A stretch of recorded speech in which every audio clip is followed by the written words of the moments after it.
It's interesting too, because I found this dude on YouTube just scrolling through like shorts and stuff, and he talks about like scientific accidents that have happened in the past. And he was talking about, I think they called it the Demon Core, and it was this like weapons grade plutonium core that this was back in like sort of the Oppenheimer time of things.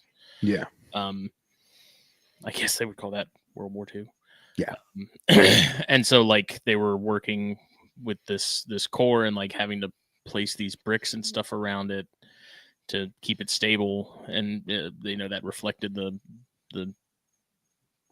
neutrons, I think it was, or something of the sorts. And basically one of the guys slipped up and dropped the brick by accident like on this core, and then absolutely like obliterated himself with radiation to where he died after a month. And then another guy doing the same thing, who was holding a dome to do the same thing going over this core, used a screwdriver to hold it open while he was doing something else, and the screwdriver fell out. Same thing, except it was like much more instantaneous. And they said basically like his body got like 3D sunburns, all his internal organs, like crazy stuff. I'll have to find the channel and send it to you. It's pretty wild. Yeah, man. It's like what happened. It's like wild, dude. It's like that scene in the beginning of Elysium when Matt Damon just gets blasted with radiation. I always think Watchmen. Oh yeah, that too. Well, you know what always got me too? Like, not to get all like fucking nukey, but all those videos we watched when we were like in high school or like middle school, it was like the atom bomb, the hydrogen bomb of the future. Like, they had this camera, right? It's black and white, and it's facing this, 2-story family home. Yeah, the mannequins and stuff. Hills Have Eyes type. At Hills Have Eyes house, and like the house gets vaporized, right? And then they slow motion. It's like back and to the left, right? But why didn't the camera get knocked off its tripod? You know what I'm saying? Like it's just like the moon landing, dude. It's all fake. Yeah, it's all bullshit. All houses, smoke and mirrors, using a leaf blower.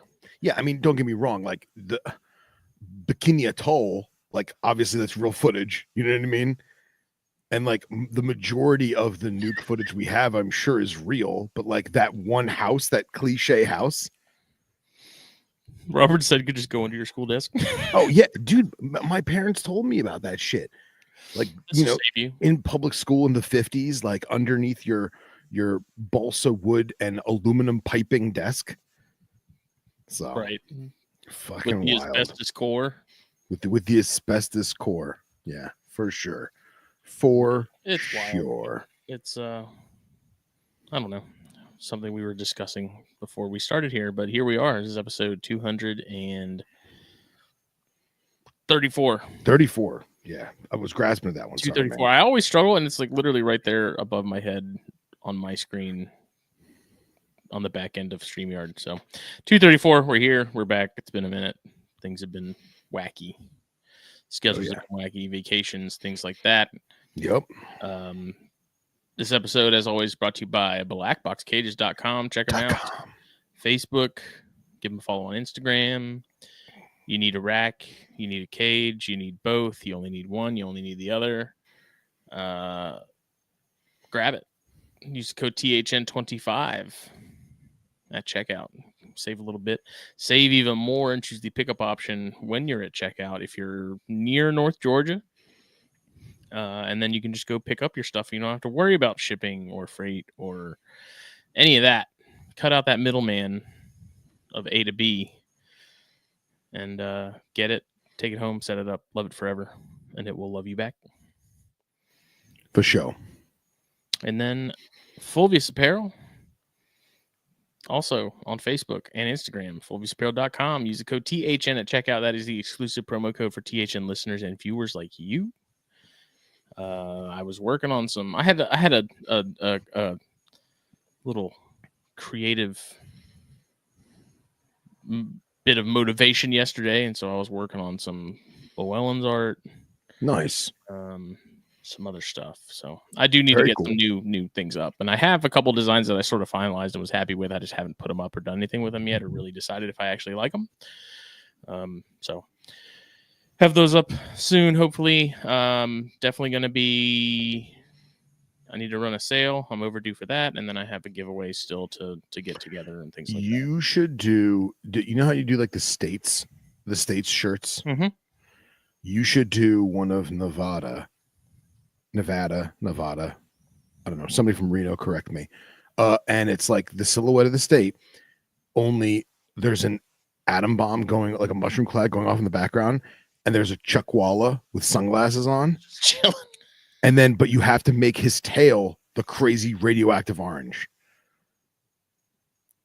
So like black shirt, white, everything's white, but his tail is orange.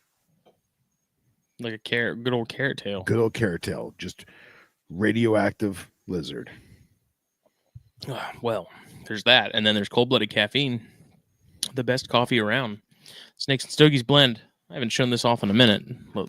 Lest we not forget. Rwanda and Mexico coming together in one bag. Just interweaved. And I'm curious. I need to talk to Trey because I'm curious as to what the whole, the tariff situation and things like that, how that affects them being able to import from all over the world like that. Surely there's some sort of effect happening there, but best coffee around. Use the code SMOKE at checkout.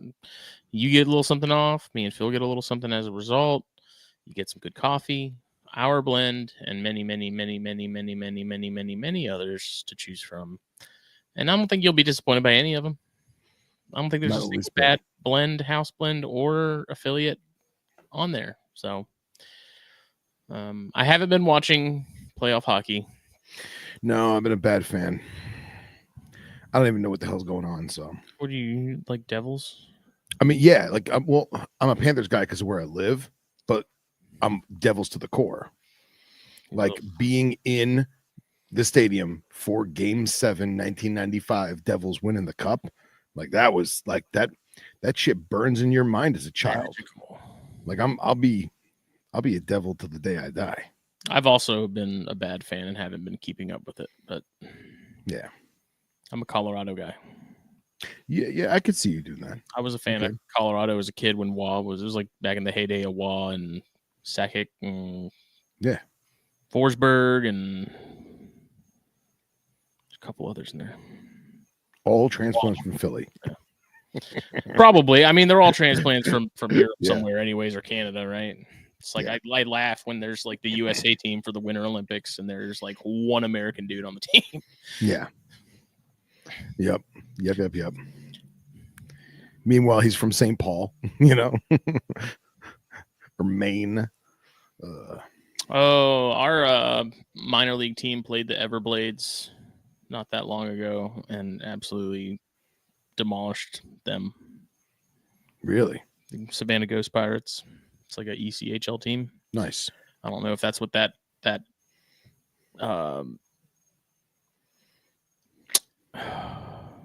it's minor. What that league is called, if that's still what it is, but I know that's what it was at one point. So yeah. Oh, but what are you smoking tonight? I have something that I never heard of it. It caught my eye. It caught my eye not because it was aesthetically pleasing, but it caught my eye because of its simplicity and its band. Yes, Tyson Ghost Pirates. Southern Draw. Oh. Is this good? Is this bad? Which one is it? It is the I have not had that one. Evening Primrose, I guess. Primrose. I am not familiar with that one. Yeah, Southern Draw. Southern Draw stuff is good. Okay. It smelled it right. They've got one called Jacob's Ladder that, boy, you want to talk about potent. Yeah. You got to eat something before you smoke that sucker. Really? It's tough. One day I was sitting at one of the shops when I was working full time, and the owner of Southern Draw just casually came walking in and sat down and just started talking to me like he had been there for the last like 3 hours. It was very strange. He's an interesting guy. He's like uber religious, which is fine. But he's just the way he just came in was like a very, very informal, like, hey, how's it going? I think Robert's his name.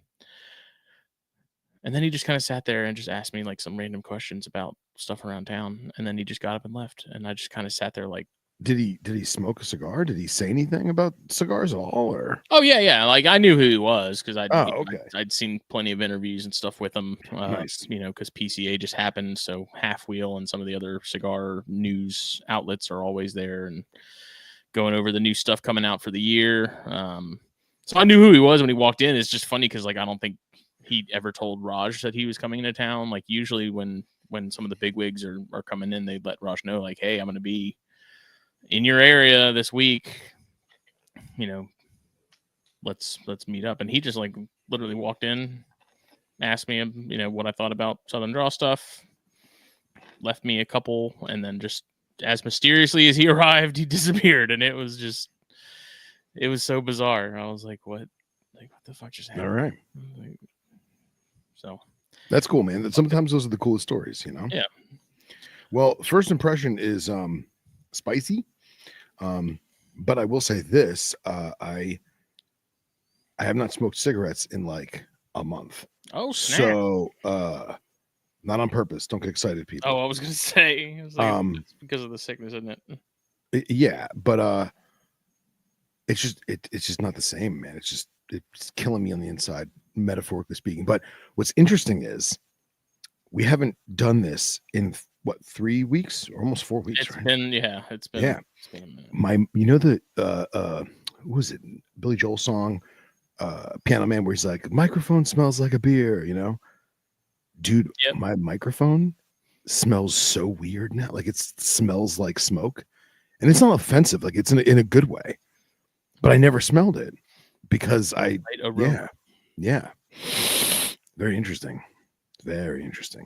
But no, first impressions is slightly spicy, but I feel like it's just because of the initial burn, but not offensive in the least capacity. And the what do you call it? Here, let's get technical. What do you call the smoke that's lingering, but that you not actually like when you put the cigar down and you could still have the smoke lingering? What do you call that? I don't know if there's an actual term for that. Yeah, I feel like we should coin one. Like the effervescence of it as it sits there and burns. I don't know. Incense. The incense. We'll call it the incense. I think the incense is accurate and appropriate. Yeah, let's call it the incense, and that'll be like that's something we should talk about too, because there are certain cigars that they don't have an incense. I mean, obviously they do. They're still on fire, but like then there are other cigars where it's like, oh god, I have to smoke it because it's just so much incense. Right. Yeah. Like the biggest offenders of that are Nica Rustica broadleaf Maduros.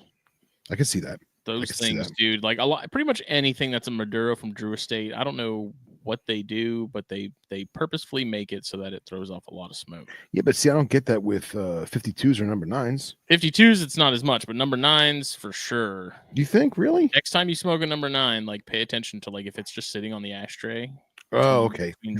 You're referring to the incense itself. Yes, okay. Yes. Yeah. You know what had really bad incense was, and it's funny you mentioned Maduro, Onyx. Mm-hmm. Onyx would just smolder. Yeah. So, what are you smoking? So I'm actually looking up the wrapper of that right now that you're smoking. I think Jeff Frederick said, I think that would fall under the aroma category. But see, I don't. It's more like incense than anything else. Yeah, because the aroma I feel like is unlit, right? Right. Yeah, I feel like the aroma would be unlit. But I'm with you, Jeff. I am, as always. So I went by the shop earlier, and Raj is busy cleaning out things and refilling his back room because he's got a bunch of inventory coming from PCA. Nice. So he's like, "Hey, I got these Cro-Magnons. I'll sell you one for $5." What's wrong with them? Well, I was like, they don't have any bands. This is pre-banned Roma, dude.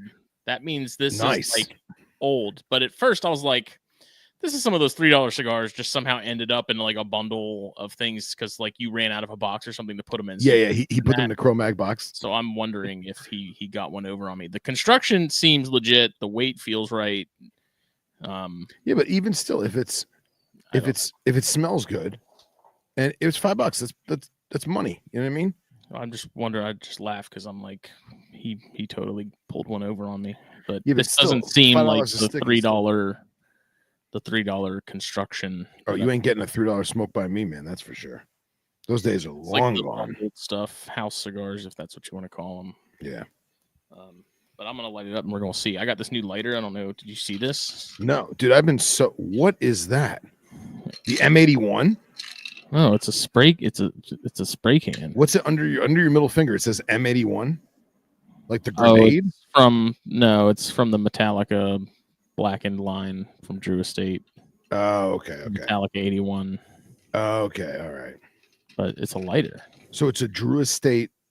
Oh, I see it. It's a tiny little flame. You're lagging out on video a little bit, but your audio is good. Single torch. See, I was imagining like a goddamn acetylene torch coming out of that They thing. put like the ball in it and everything, so it's like truly like a spray can. I don't know. Dude, that's super cool, man. Like, how does one get one? Just have it go to a Drew Estate event? Drew Estate events. Raj almost always ends up with extra ones and sells them. That's so cool, man. But it's so nice because the tank on it is gigantic, so I shouldn't have to refill this thing but like 3 times a year. Does it use an actual like whole bottle of butane? I haven't even filled it up all the way, honestly. I put a little bit in it just to play with it. Because I was telling my buddy who goes to the events and stuff, like, oh yeah, I've always wanted one of these spray can lighters, but they're almost always the deadwood stuff, which I don't really have any interest in. Yeah. And he was like, oh well, if I win one tonight, you can have it. And so sure enough, he did. Oh, nice. All right, so we're gonna find out if this is actually real or not. Yeah, and you've smoked more Cro-Mags than anyone I know, and I imagine you could probably take the Pepsi challenge at this point.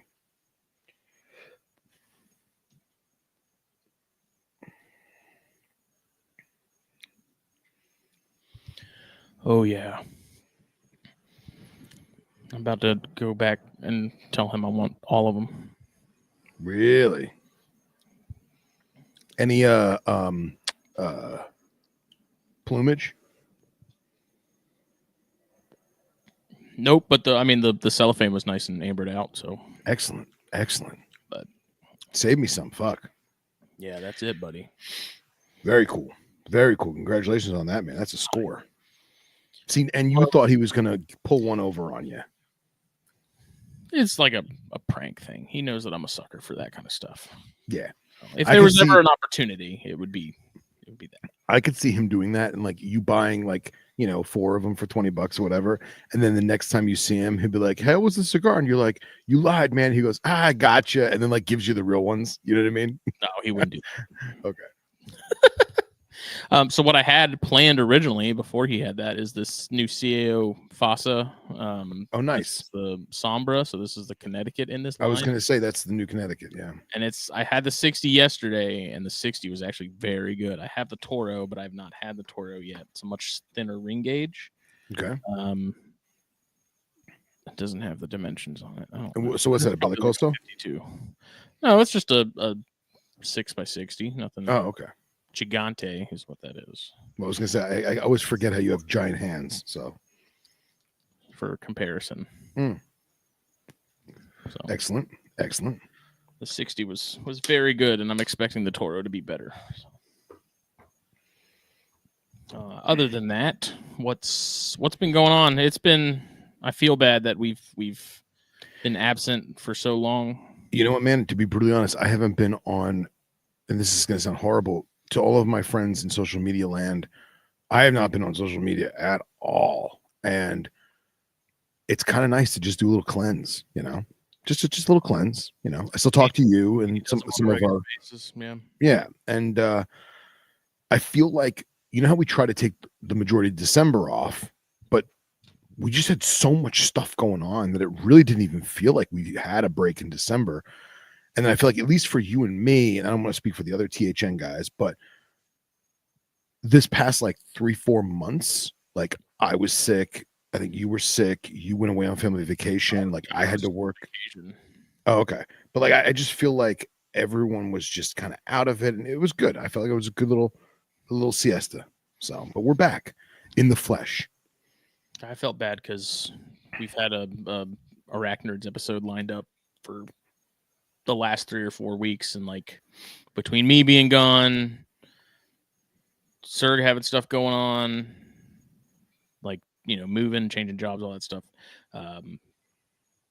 THP happening, like, I didn't want to bail on THP, so we ended up switching things around again, and it was just like, I felt, we had Phil King lined up for the next episode, and like, oh, nice, having a message and be like, hey, we got a punt, hey, we got a punt, hey, we got a punt, and I feel bad because Serg's just kind of there, like, twiddling his thumbs, like, ready to go, like, homeboy's ready to put out some episodes, dude.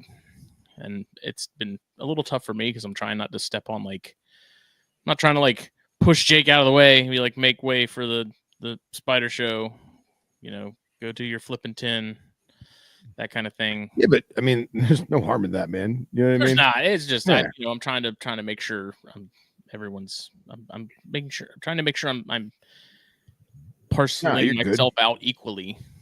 You're good. And honestly, I know you want to do Arachnids. I mean, dude, I'll be honest, this is like become my favorite THN shirt, or like Fulvia's shirt. I wear this thing so much. I'm wearing the Arachnid shirt for people listening at home. They can see it on Spotify now because I upload the video version now to Spotify. Oh, nice. I don't even just do the audio anymore. If it's just audio, you're not on Spotify, you're on iTunes or something. But I upload all the video episodes now. So. Well, what about like for Venom Exchange? I don't save. I save it because I'm neurotic like that, but I don't post the video. So it'll still be. Oh, you're saying okay? You upload this to Spotify as an audio and as a video, or just the video? So they have it set up now to where you can upload the video, and then like if you put your phone to sleep and it's still playing, it's just going to keep playing the audio. But if you want to watch it, you can watch it on Spotify like you would a YouTube video or something, just without ads every like 5 damn minutes, because YouTube's gotten rough there. Yeah. But yeah. Well, I'm probably gonna upload it either tonight for midnight or maybe tomorrow for midnight. The new Venom Exchange Radio, which is with our man Hannis in Germany, talking about Euro scorpions.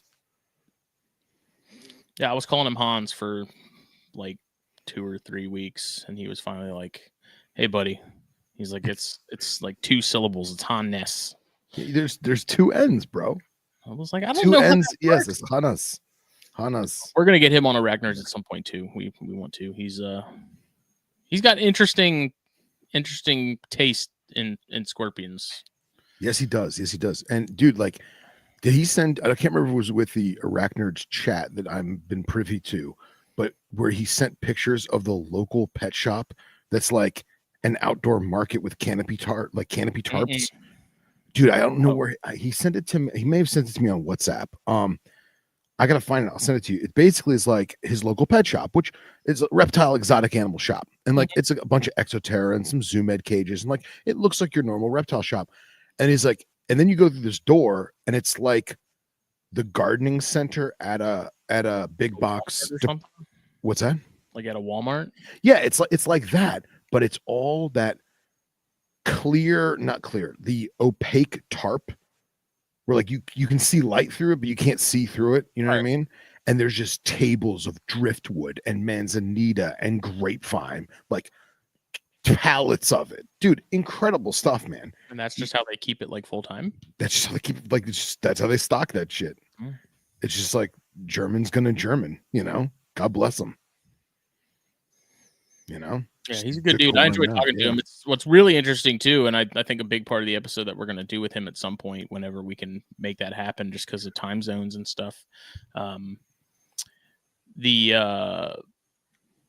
Just the differences in the hobby here versus there. What's available, what's not. Like, for sure, that's going to be the bulk of that episode, is just how the hobby is done differently over there, because arachnids and stuff in Europe is not the same way that we do it here. Like,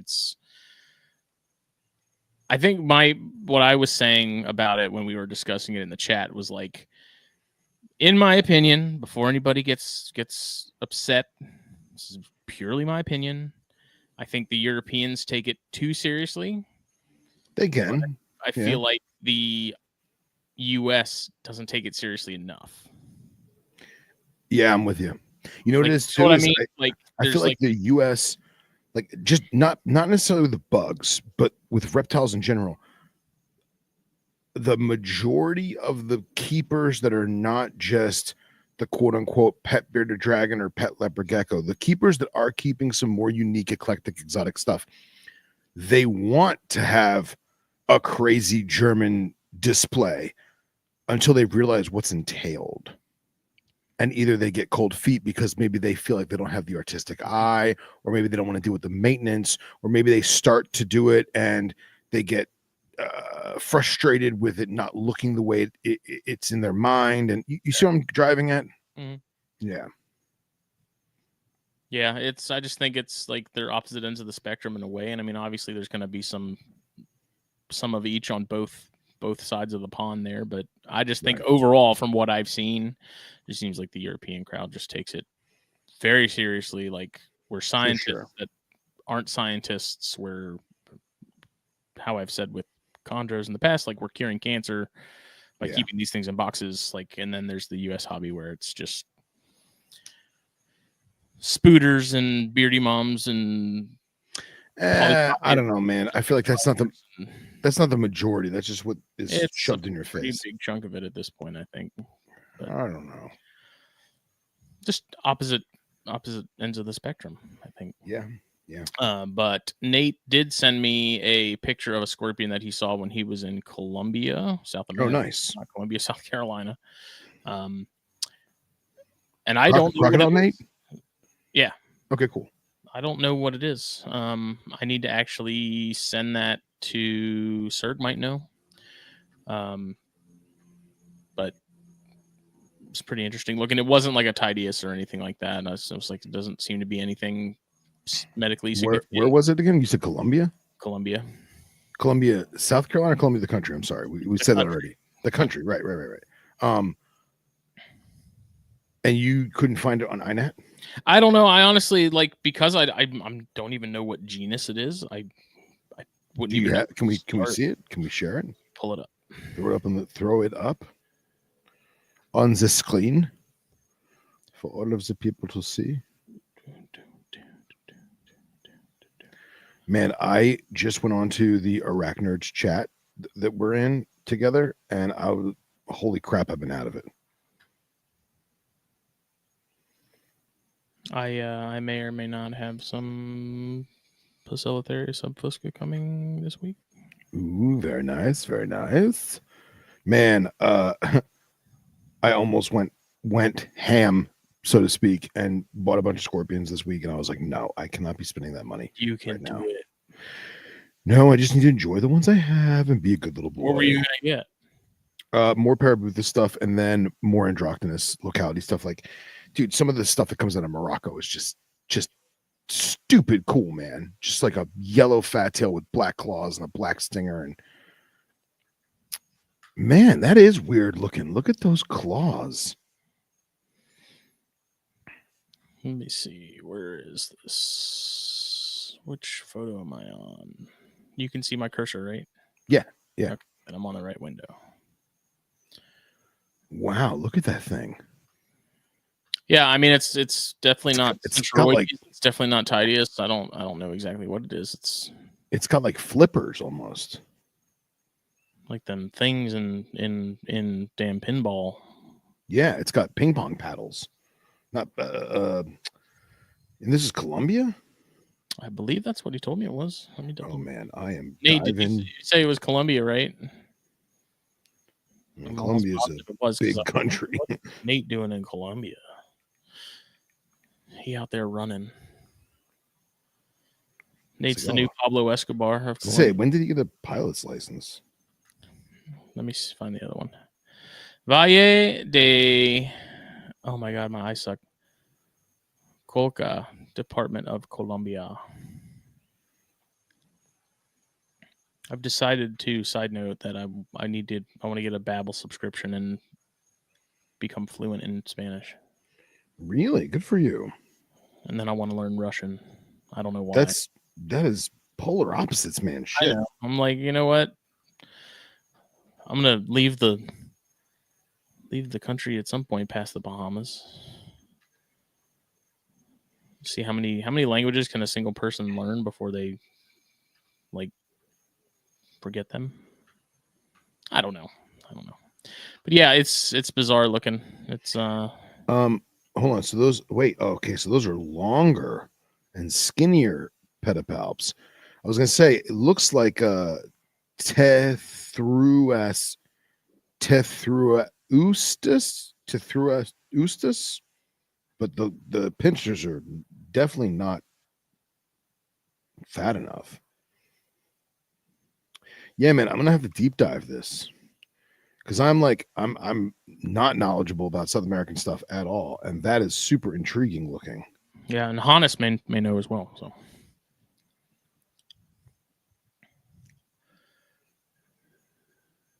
Do people keep northern boreal scorpions? I don't know. What's the scientific on those, Michael? Talking inverts, buddy. Common names aren't real. Oh, Rob got a Regal jumper. Good for him, man. Congrats, Rob. Salticidae. Yeah, so that's interesting. We'll have to any action happening as far as breed anything from the rinks or anything? Not a goddamn thing. I thought one of the copperheads was gravid, and then it just took a big old poop. That's actually been frustrating because I've been flip-flopping pairs and like mixing it up, and no action. Transpigos or broadbands? One and the same. Are they?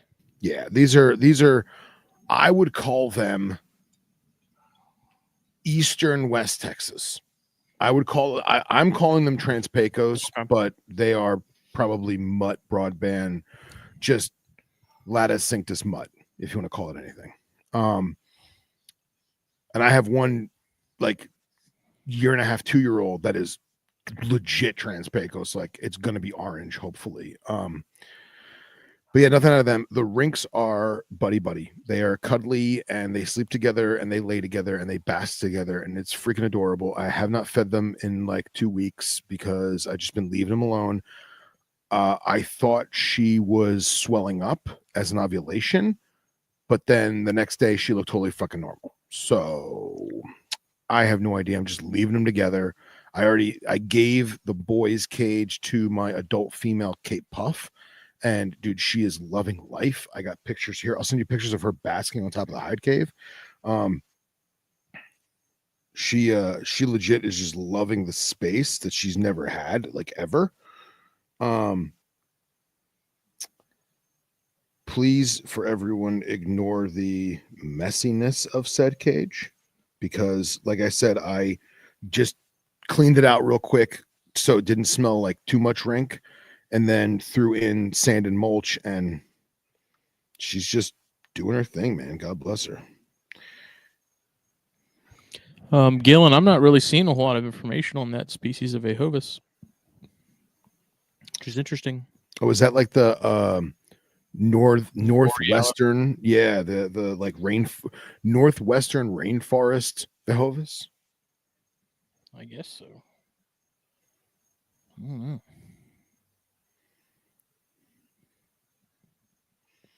Oh, you want me to pull that up? I mean, you don't have to, but it would be nice if you did. I had to cup my curly hair to ship to our buddy Tim Thurman. Oh, really? Tonight, and that was interesting. Why is that? Pretty sure I got haired because she was flicking like crazy, dude. Oh, dude, you didn't glove up and put on a COVID mask? She won't be that bad.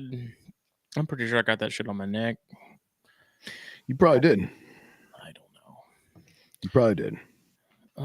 So yeah, no action visually out of the rinks.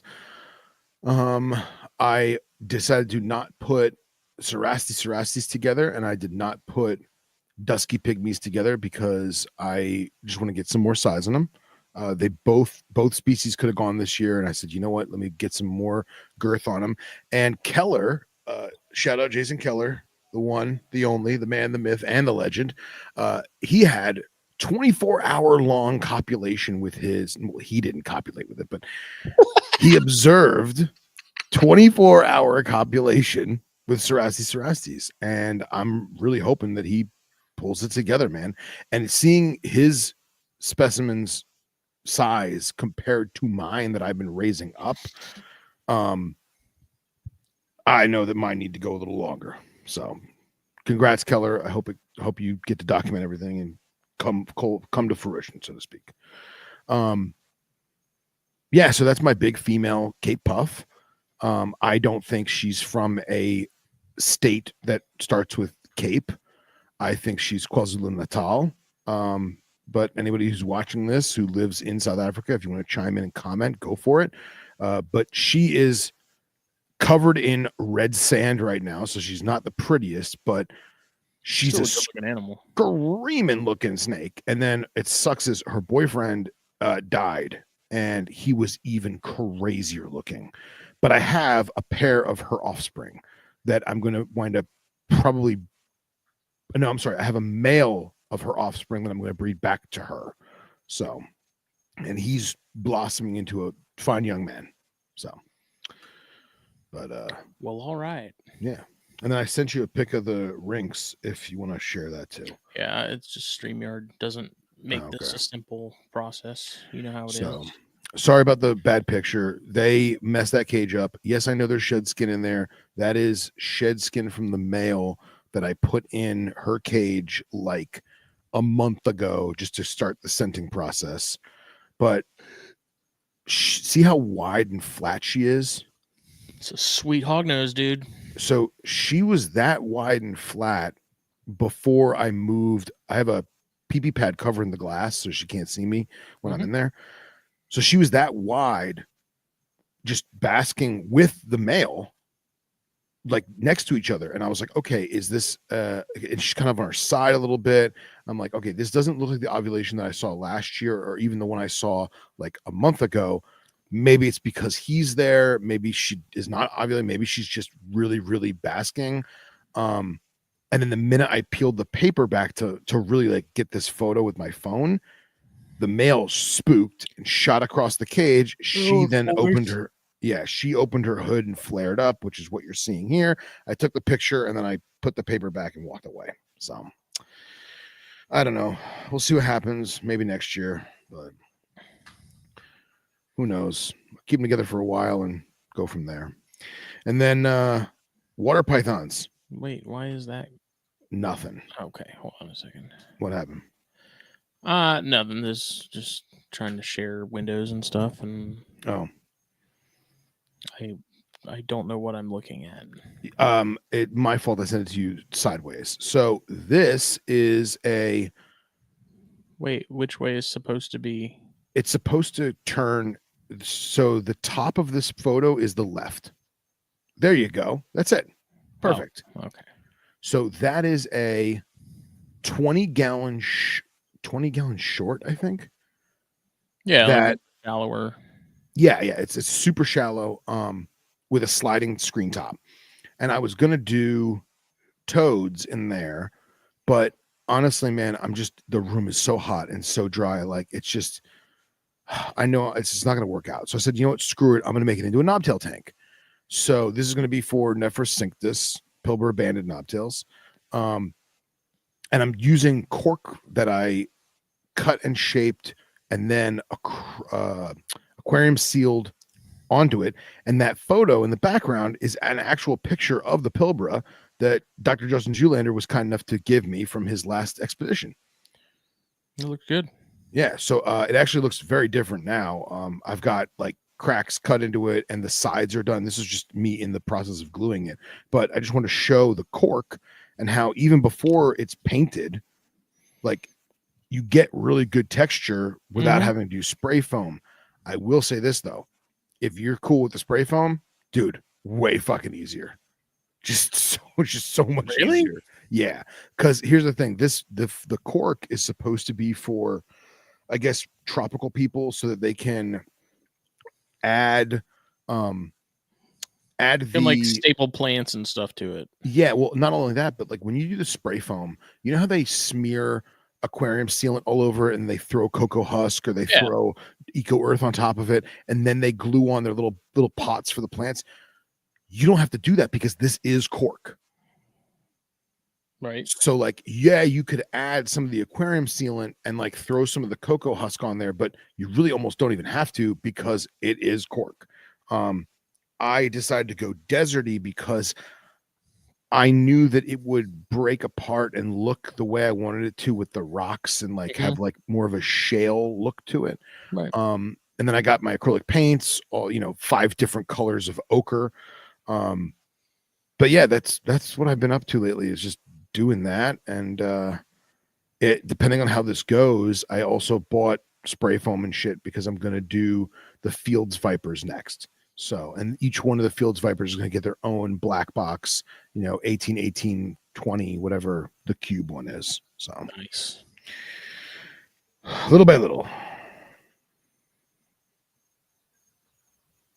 Very, very good. So Nate's in the chat, and he says that in regards to the Colombian scorpion, INAT is suggesting the genus Chactus. Okay.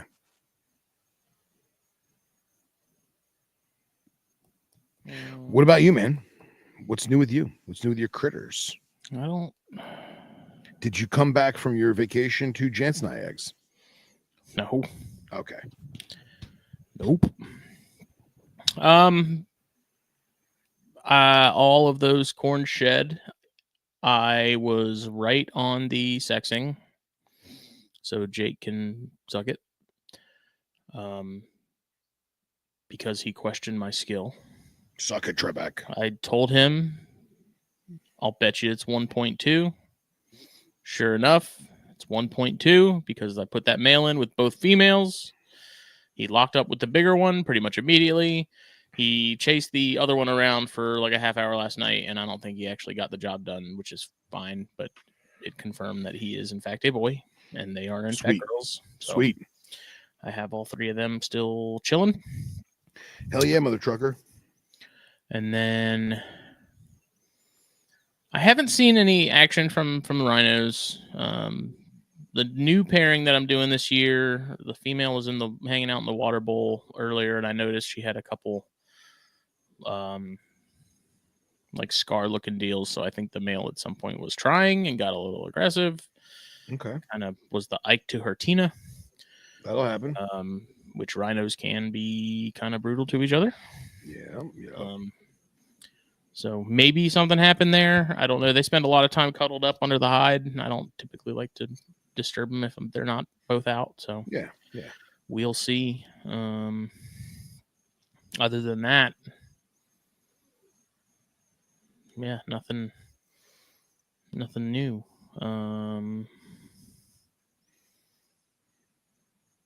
I feel like there was something I was forgetting, but corns, those Ladies Island corns I wasn't planning on pairing corns, but I'm pairing these Ladies Islands, and we'll see. Went and pulled a yellow rat out of the neighbor's chicken coop, next door neighbor's chicken coop earlier today. How'd that go? Fine. It was in the process of wrapping itself around a couple eggs to munch on. I felt bad because homie was hungry. Snapped a picture, asked Jake if he needed it, and he said nope. I said okay, cool. Took him to across the way a little bit down the street and released him. Cool. Mike asked if any hypo bears are happening this year. I'm not pairing any bears this year. It is going to be a light year. That is I feel like I say that every year, and it doesn't end up being a light year, but this will be a light year. So honestly, it's just been busy. It's with work and Fulvius and everything else going on. It just hasn't, the idea of having a good bit of babies to take care of and stuff is not appealing to me currently. So I don't blame you, man, but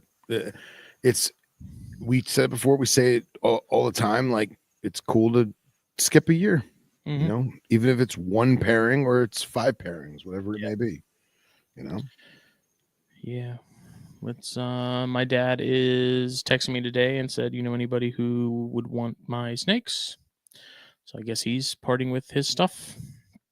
Now, what did he have again? He got gray bands again, right? He's just got I think 2 gray bands and a corn from me, a Ladies Island corn. But I don't know if that corn came from if it's pure Ladies Island or if it's Het Ghost. And I really would love to not have to do a test breeding just to find out. But I think I could just as easily send in a shed now. Doesn't RGI? I think RGI can find out if it's het or not. But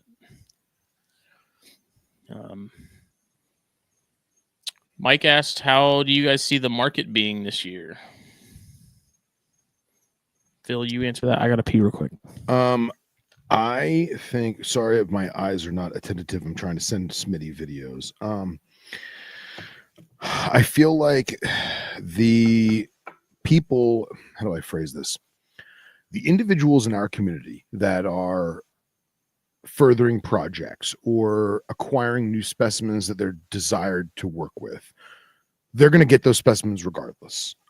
People who've been saving their shekels to buy another Trans-Pecos rat snake, like myself, or people says, you know what, I want to try my hand at a Bronia this year, or you know, maybe I'm gonna sell some of my holdbacks and I'm gonna put that money towards a new breeder adult of some kind.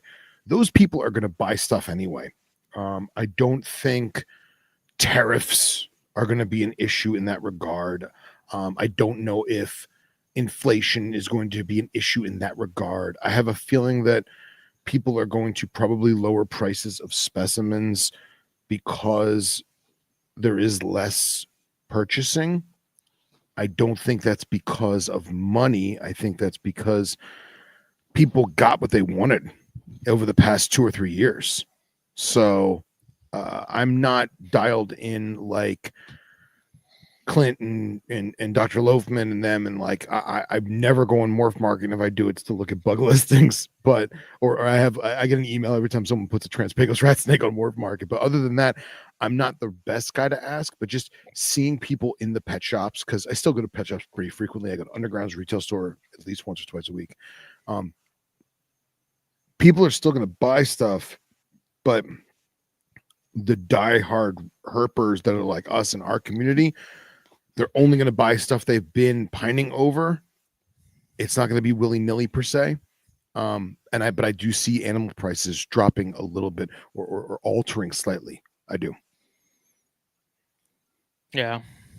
I was wondering that too, because Jeff said tariffs are going to hit the caging industry hard. You know, I honestly, I don't think it is. I don't know if it, I really are don't things think like it is. PVC that is used so commonly across the board everywhere. Like, is that something that's immune to that kind of stuff? Or I don't think anything's immune to it. I think is it going to be enough to make a difference? Like when something costs fractions of a cent and it goes up to $1, yeah, that's a big deal. But if you're talking about the difference between $9 and $11, I mean, you see where I'm driving at? Yeah. And honestly, I feel like percents on material costs are going to fluctuate dynamically. But like in my industry,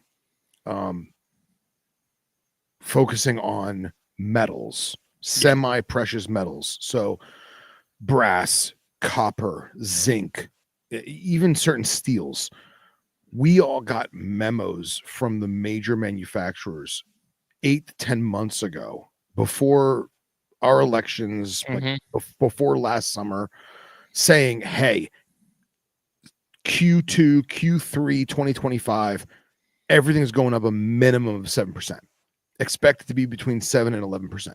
Now, a lot of stuff, you don't even notice it. It's so minute. A lot of stuff, we haven't seen it yet. So now you take that, is that them predicting these tariffs because they knew something we didn't almost a year ago?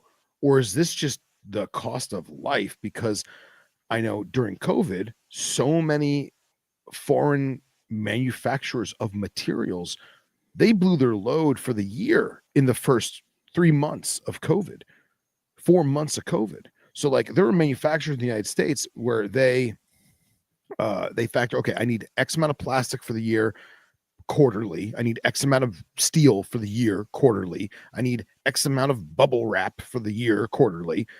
Well, they used an entire year's worth in 3 or 4 months of COVID because they either couldn't get more, so like fuck it, use the stores we have, or people were just shopping so the much sales stuff. went up. Yeah. Yep. So I feel like in regards to those international materials, I don't think it's gonna be nearly as bad as people are fretting in that regard. Yeah. Well, we're already getting memos from our shirt suppliers that prices are currently scheduled to be going up come June. I mean, because there's. But how much? They didn't really specify. I don't know. Like, I feel like a lot can happen between now and then. So maybe they don't. So like your common shirt brands like Gildan and stuff, they're not made in China, but they're made in like Bangladesh is a big one for t-shirts and things like that. And Tanzania is one for a couple. Okay.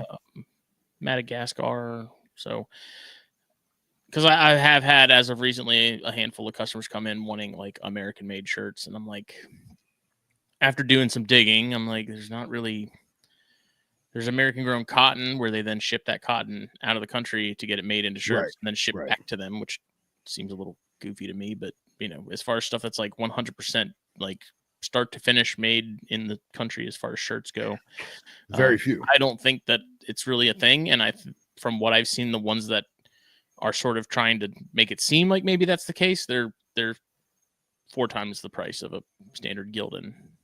Just people want to do that whole like, I want the American made shirts, but they don't want to pay that American made price, unfortunately. Yeah.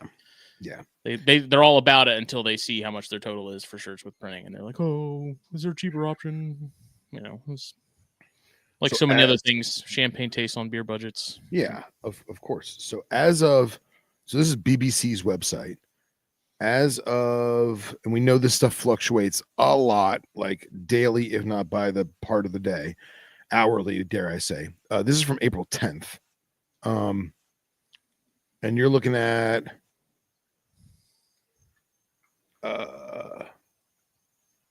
stuff out of the EU, 10%. China, 145%, which is hilarious to me. And then everyone else that would be a player in, say, your t-shirt world. So Japan, Vietnam, South Korea, Taiwan, Thailand, Malaysia, Brazil, Singapore, they're all 10%. So not the end of the world, but some of the stuff isn't that big a difference. So like, let me find one. Vietnam, 4.2% last year. Now it's going up to 10%. That's a pretty big hike. And then you look at, let me try and find someone that is a little more stark. Tyson Blackbox has not mentioned anything to me about pricing, but I will get in touch with Jen and have an update on that as soon as I can. Yeah, so like Japan, 4.5, now it's going to 10. So and the question is, are the manufacturers going to basically pass that on to the consumer? Probably. 1,000%. Why wouldn't they? So, which, I mean, even me having to go up on Fulvius prices recently, like, and not even related to any of that going on as far as like economics. Yeah, I don't know shit about economics, guys. I'm just reading off BBC's website. None of that. Like, forgive me. I just had to go up on prices because I had to go up on prices. Yeah. And even that, I was like, I really didn't want to, because I was like, well, like for example, we have a not to cut you off, but my shop, we have a program with FedEx. We almost exclusively use FedEx, and they do a bang up job and great rates, but it's still, everything went up. So we provide a shipping service to ship stuff out. Well, we used to charge $100. So that's to cover the insurance, that's to cover the actual price of the shipping, and that's to, pay our fee for us to take it in and bubble wrap and all that crap. Well, we raised it come first of the year to $125. Man, people are like, $125? was like, dude, you gave me something to ship like back in October. It was $100. Yeah, shit goes up. But That's just in the insane. context of a $700 item, like on the lower end, Yeah, exactly. Exactly. is that 25 really going to be the make or break? How about this? How about I had an individual that, and we're trying to keep this as PC as possible, an individual who spent tens of thousands of dollars on an item with me It's a lot of hammers. and didn't want to use FedEx, wanted to use USPS. And I tried to warn him. I said, look, man, this is not good. Don't do it. Oh, I'll be fine. I'll be fine. I do it all the time. Okay. He didn't realize that it goes from me to Miami, where it was then the box was cut open, the contents were removed, it was then sealed up and then shipped out to Kansas or wherever he lives. So when he got the box, it was an empty box. And luckily we insure the crap out of it. But like, was it what postal worker stole it? So somebody stole it. Absolutely. Oh, jeez. That's just probably in the Bahamas or Haiti right now. Who knows? It's definitely it ain't in Florida anymore. That's for sure. Numbers filed off. Probably. But yeah, that's that was the whole point, is that you're paying $25 more because look at it from the grand scheme. Yeah, exactly. Shit went up, man. Like, it's life. It sucks. Well, that's been interesting too, because speaking of shipping, I know that's been kind of a point of contention as of late in our industry, with Morph Market offering their shipping. I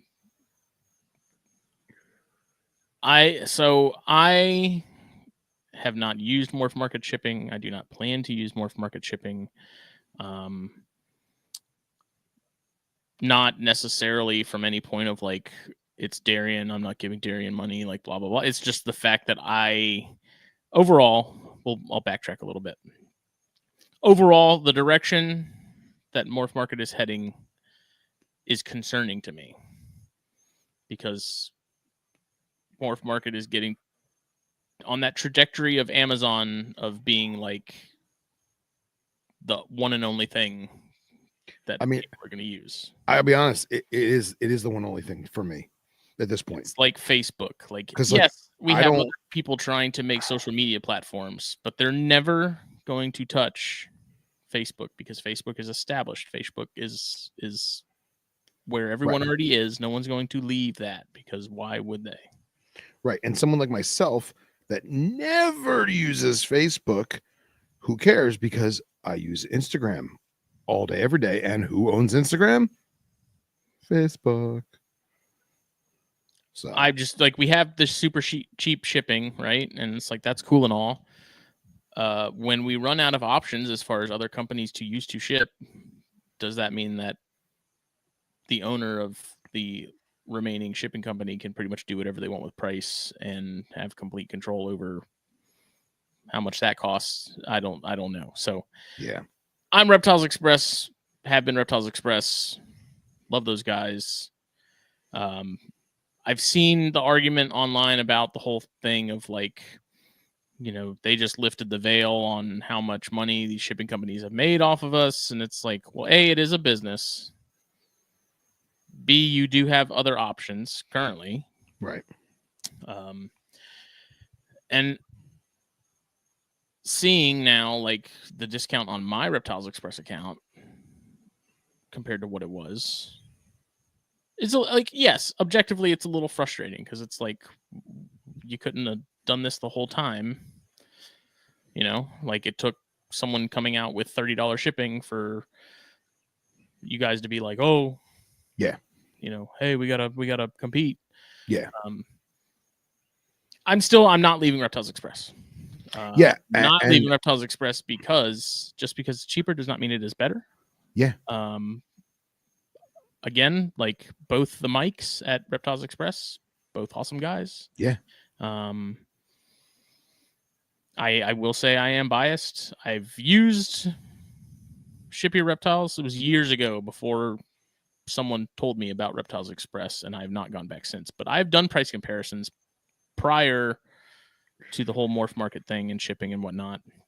And Reptiles Express was the best priced, even because I did like a price comparison, right? So I did the same size, same weight box, going from the same zip code, being shipped to the same zip code, like cross country, because that's where it's going to be the most expensive, right? If I'm shipping from here in South Carolina to Jeff and Kendra up in that's going to be an expensive box. So I did the price comp, and I did it without logging into my account. So like the discount that I have on there, like wasn't applicable. They still beat everyone by a pretty decent margin. So for what it's worth, you know, I've seen a lot of people too saying like, well, I'll use the Morph Market thing until the prices go up, and then I'll go back to, you know, using whoever. And it's like, that's cool too. I don't know. To me, it's like, I don't like the direction it's going. And I say that as someone who, I'm also on Morph Market, like shopping, window shopping mostly, but like I'm on there most mornings when I get to work. Like first thing I do before sort of getting into the day, like let's see what's on Morph Market, look at some spiders, rat snakes, rough-scaled sambos, that kind of thing. Legit. So I'm not like anti-Morph Market entirely. I just, it's concerning to me that there's a potential for Morph Market to be like the one and only thing. And granted, it's not going to be, if that is the case, that's not going to be something that happens, you know, tomorrow. It may not be something that happens in the next, you know, year or two, but just the direction that it's going, I'm making an effort to make sure that some aspects of what I'm doing as far as running, like breeding and stuff like that, that money is being allotted elsewhere, if that makes sense. Sure. Absolutely. And I tell you what, I've never shipped, you know what? That's a lie. I think I have. I don't ever ship animals ever. When I have, I'm pretty sure I've used Arnold before. But I've got stuff from people, and like I don't question, like obviously I'm buying it from the person. I'm trusting they're taking care of business, you know. And it's cool to see that it came from Reptiles Express. And I'm like, oh, that's why everything was smooth. That's why everything was easy, because of them. So yeah, I mean, today, like when I was booking that box to go to Tim, because I'm sending him my curly hair, when I was booking it, for whatever reason, when I scheduled the pickup, I scheduled it for today instead of tomorrow. And so the FedEx driver shows up like 30 minutes later after I paid for the label. I'm like, nice. What is, she's like, she says she has a box that she needs to pick up from you. And I'm like, that's tomorrow. So I 20 minutes later called Reptiles Express, and Lydia there fixed it. She's like, they'll pick it up tomorrow, send me email confirmation, all that stuff. Like, nice. Do you get that? And again, I'm asking this as someone who has not used Morph Market shipping yet, but like, if anyone here listening, whether it's live or after the fact, like message me. I'm curious if you've had issues, were you able to get a hold of somebody? Were they able to fix it? Like, what's the level of support you have if something is off or something goes wrong? Like, every time I've had a problem, Reptiles Express which fortunately has been very, very few and far between for me. Reptiles Express has always been extremely helpful. You know, if I need to get a hold of Mike Arnold direct, I can do it. If I need to call somebody, like, they're there. You know, it's There's been times where I've even texted them. Like, I text the support number, because I think it's a cell phone, and just be like, hey, I need to schedule a pickup, because if you buy a label, say it's like a Thursday, you can't schedule a pickup for like Monday because it's like too far in advance. Yeah, that makes sense. So like, you know, Monday morning, I'll text them and be like, hey, can I schedule a pickup for order number XYZ? And I just get a message back that says, yeah, sure, you're good to go. And that's like, that's that kind of stuff. I just like, I'll pay extra for the peace of mind, if that makes sense. Which you're probably not even paying extra, because they have deals. They do so much with their shipping provider that you're probably paying less, if not the same, and you're getting the customer treatment, the customer service, I should say. Mike Kasicki's in the chat. He says he used Reptiles Express to ship 2 boxes of Christmas gifts last year. So there you go. Yeah, and I mean, I'm not, so also full disclosure, like, I'm not saying any of this, it's not jabs at Darien or anything like that. Like, everyone has their opinions on Darien and Morph Market. I have my own. I'm sure Phil has his. Like, it's just objectively looking at things, and, you know, where's that train headed? I don't. What's to say that yeah, it's cheap now, but does that mean membership prices are going to slowly start creeping up more and more? Multiple times a year. Like at some point, it's got to be getting paid for some way or another. Here's the thing. Obviously, I don't have a paid membership. I'm just a fly on the wall, literally. But it comes a point where you'll lose people. You know what I mean? You'll have people be like, you know what, it's too much, I'm out, and they'll find something else, or they'll make something else. I don't see, how do I phrase this? Kingsnake.com. Let's talk about that for a second. Good old granddaddy King Snake. Good old granddaddy King Snake. I bought my first pair of Lepidus in 2004 off of that website. Now had to search the classifieds ad.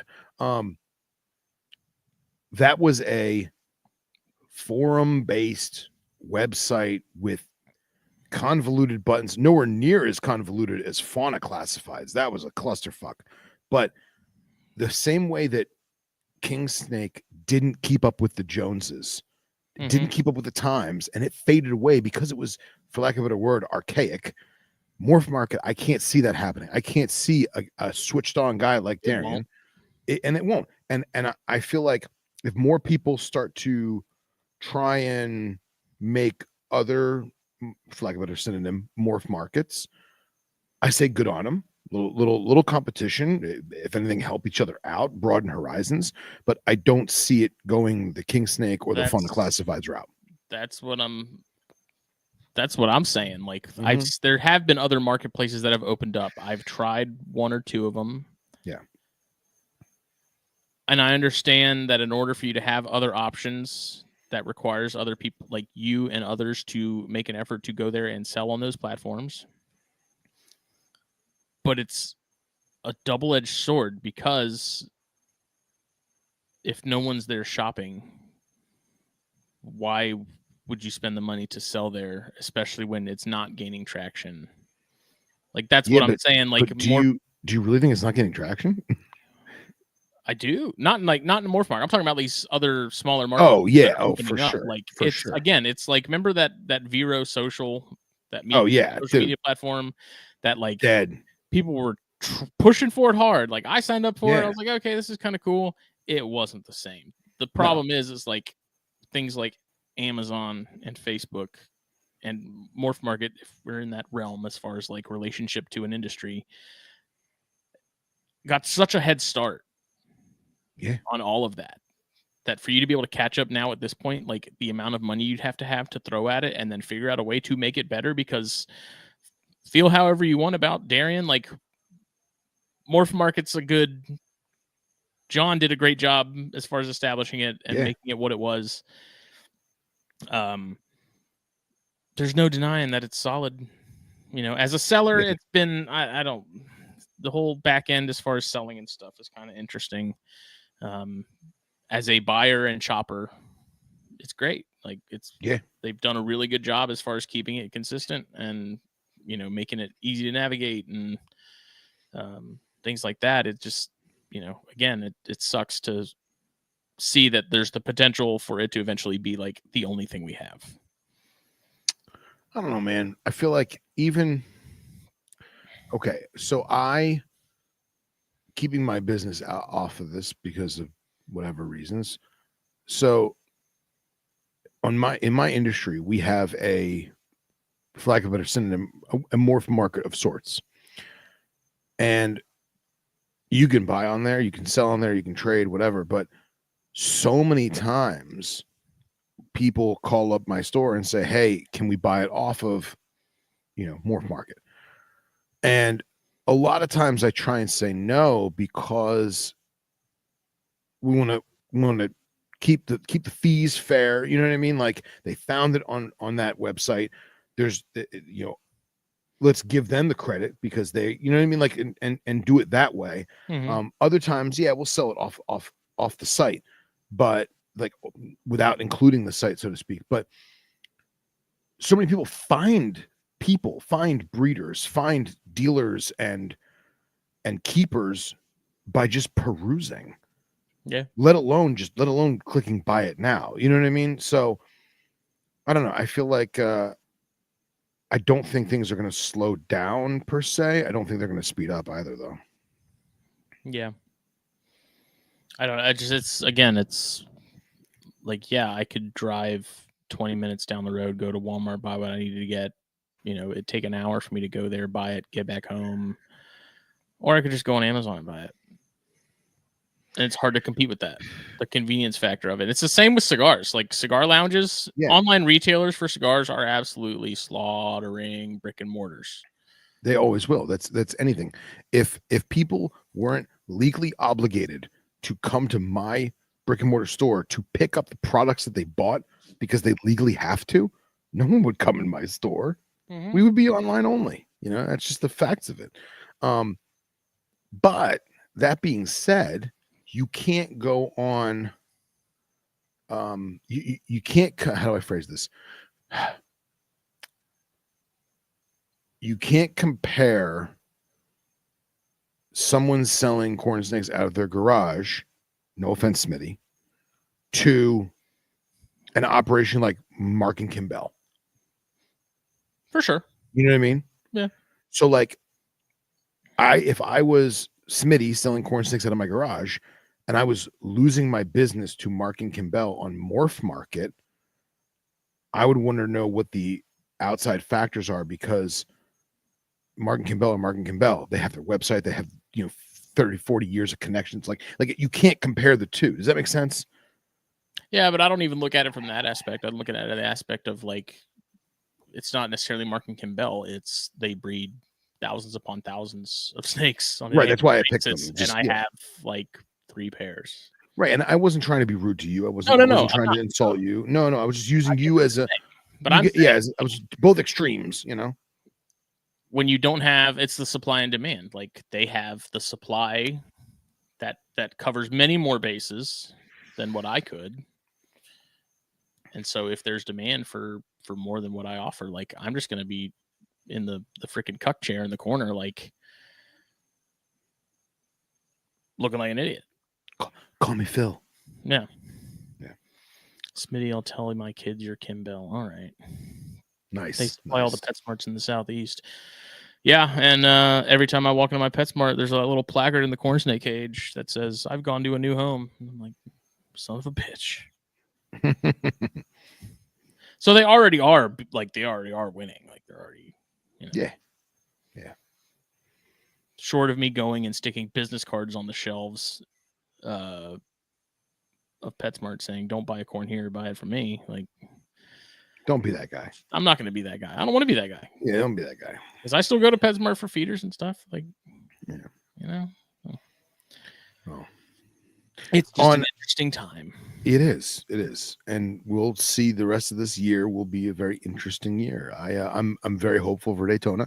I think it's going to be a great Daytona. I think we're going to have a lot more diversity. I don't know if it's going to be as bonkers as last year. Why? And I shouldn't have said last year. I meant to say 2 years ago, because I feel like when people want something, they just go online and buy it, right? Mm-hmm. This is going to be more selective. And I feel like last year and the year before, we didn't see people walking around with a stack of deli cups like we did the year before that.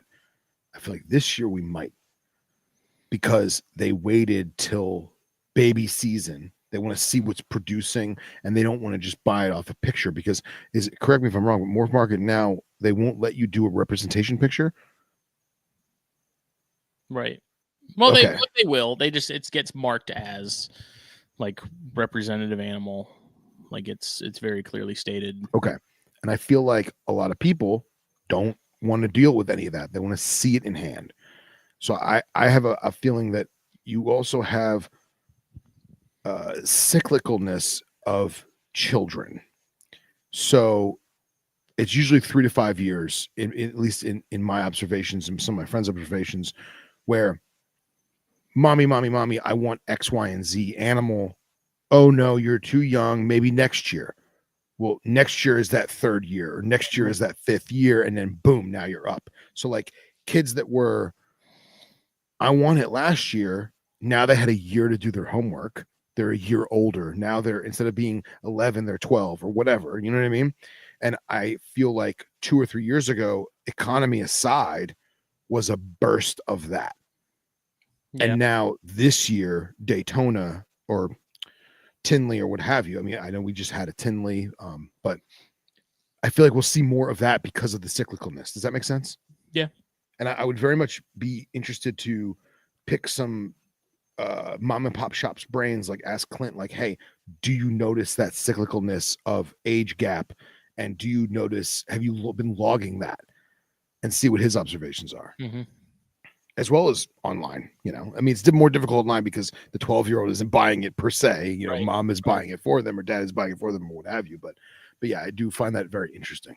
So yeah, I mean, going back to Mike's original question in terms of where is it? I don't remember what it was verbatim. Where do you see the industry going this year? Tariffs and shit. Yeah, I mean, like on the animal front, I don't see it being that much different. I noticed in our friends group, there's been a big push on boas. I mean, I think it's the new trend, man. The bug, the It's boa the new bug. It's the new bug. Yep. Is getting to people. Dude, Underground got in CB Hog Islands from a local breeder. The retail store, not the farm, the retail store. Mm-hmm. Got like a small litter. I think it was like 8, maybe something like that. They are fucking screamers, bro.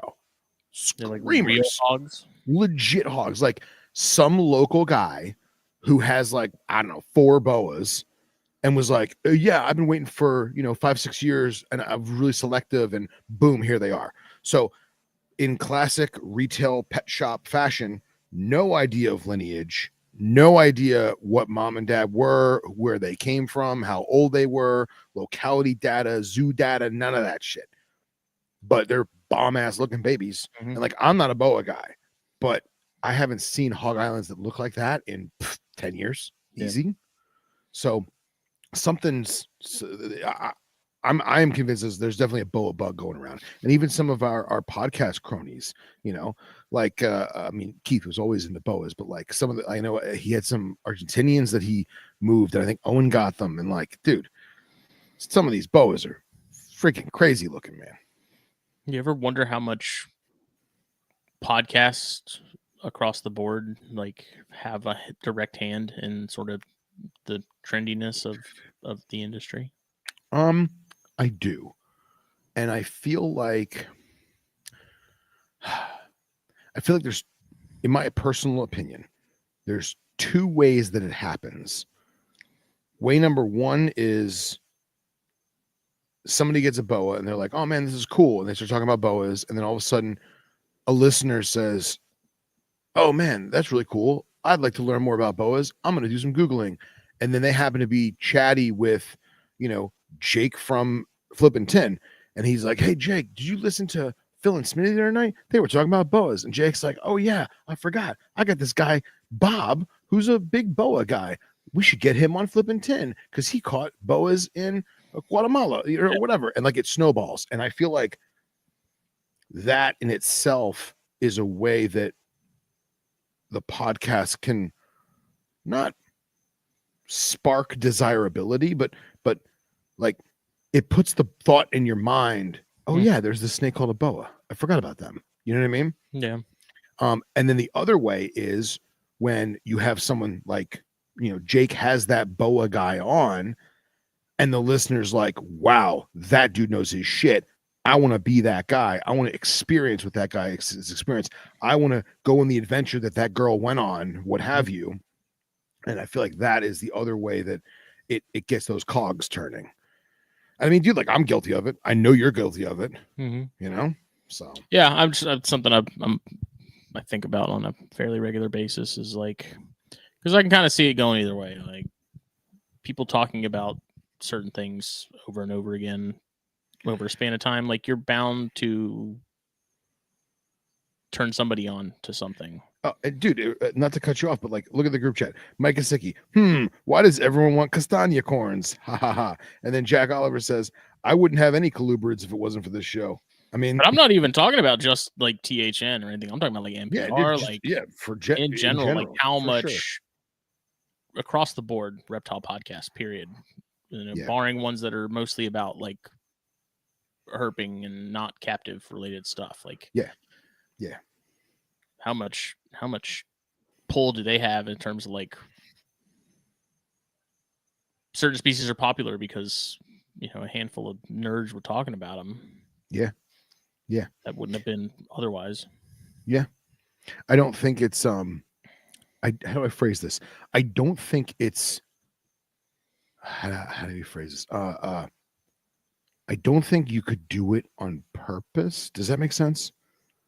Like, let's say you, me, Jake, Eric, Owen, Rob, Dr. J, if like all of us got together on a group chat and we're like, all right, cool.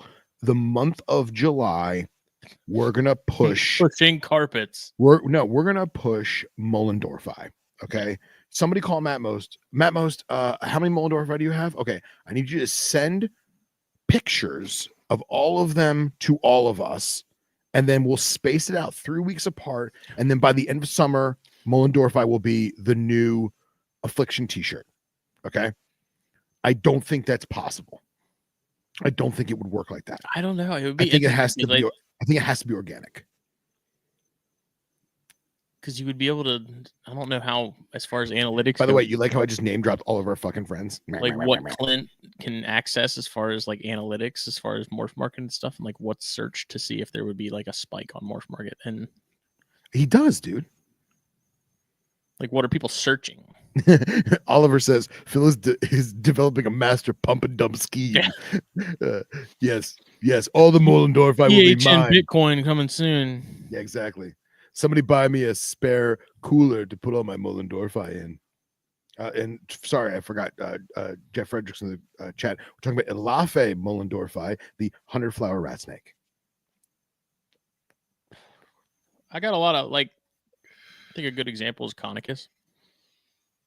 I'll give you that. I had a handful of people message me after our episode with Rob. And like, yeah, I didn't realize those were a thing, and it's because they're just living in the shadow of Kenyans, as every other is. I'll even go a step further and say, not just your episode with Rob, but the fact that you've been talking about them.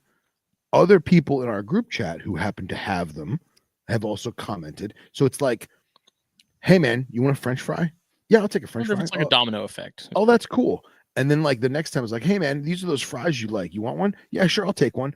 And then you go out to like the third or fourth lunch date, and you're like, oh, by the way, you want to go get these fries? You want one? Oh no, I'm gonna order my own. You know what I mean? Yeah. So like, I mean, that's just it. Jeff Frederick says, ha ha ha, one of my all-time favorite snakes. There you go. Sean said he needs a 100-flower in my collection. Any breeders around? Yeah, Matt Most, hit him up.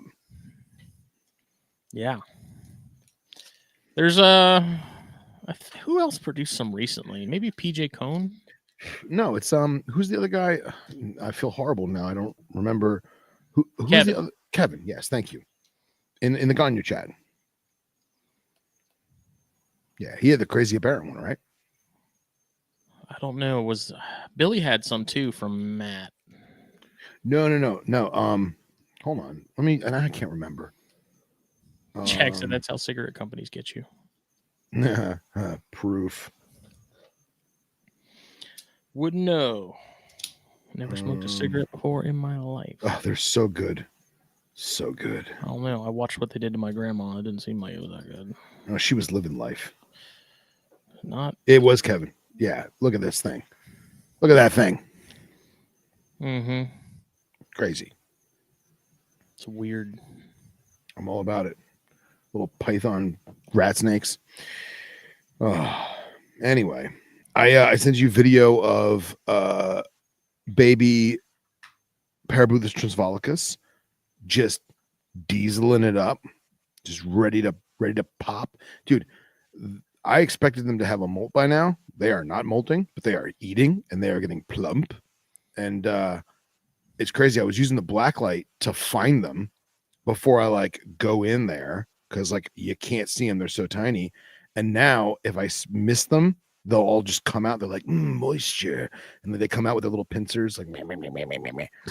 And I'm like, oh, there you are, little buddy. Oh, you know. And well, before I yeah. play this just in, Hmm. Billy Ray Cyrus and Elizabeth Hurley are dating. I can see it. I open my Facebook and that's what I see. I can see it. That son of a bitch. I'd watch. You'd watch. Elizabeth Hurley, dude.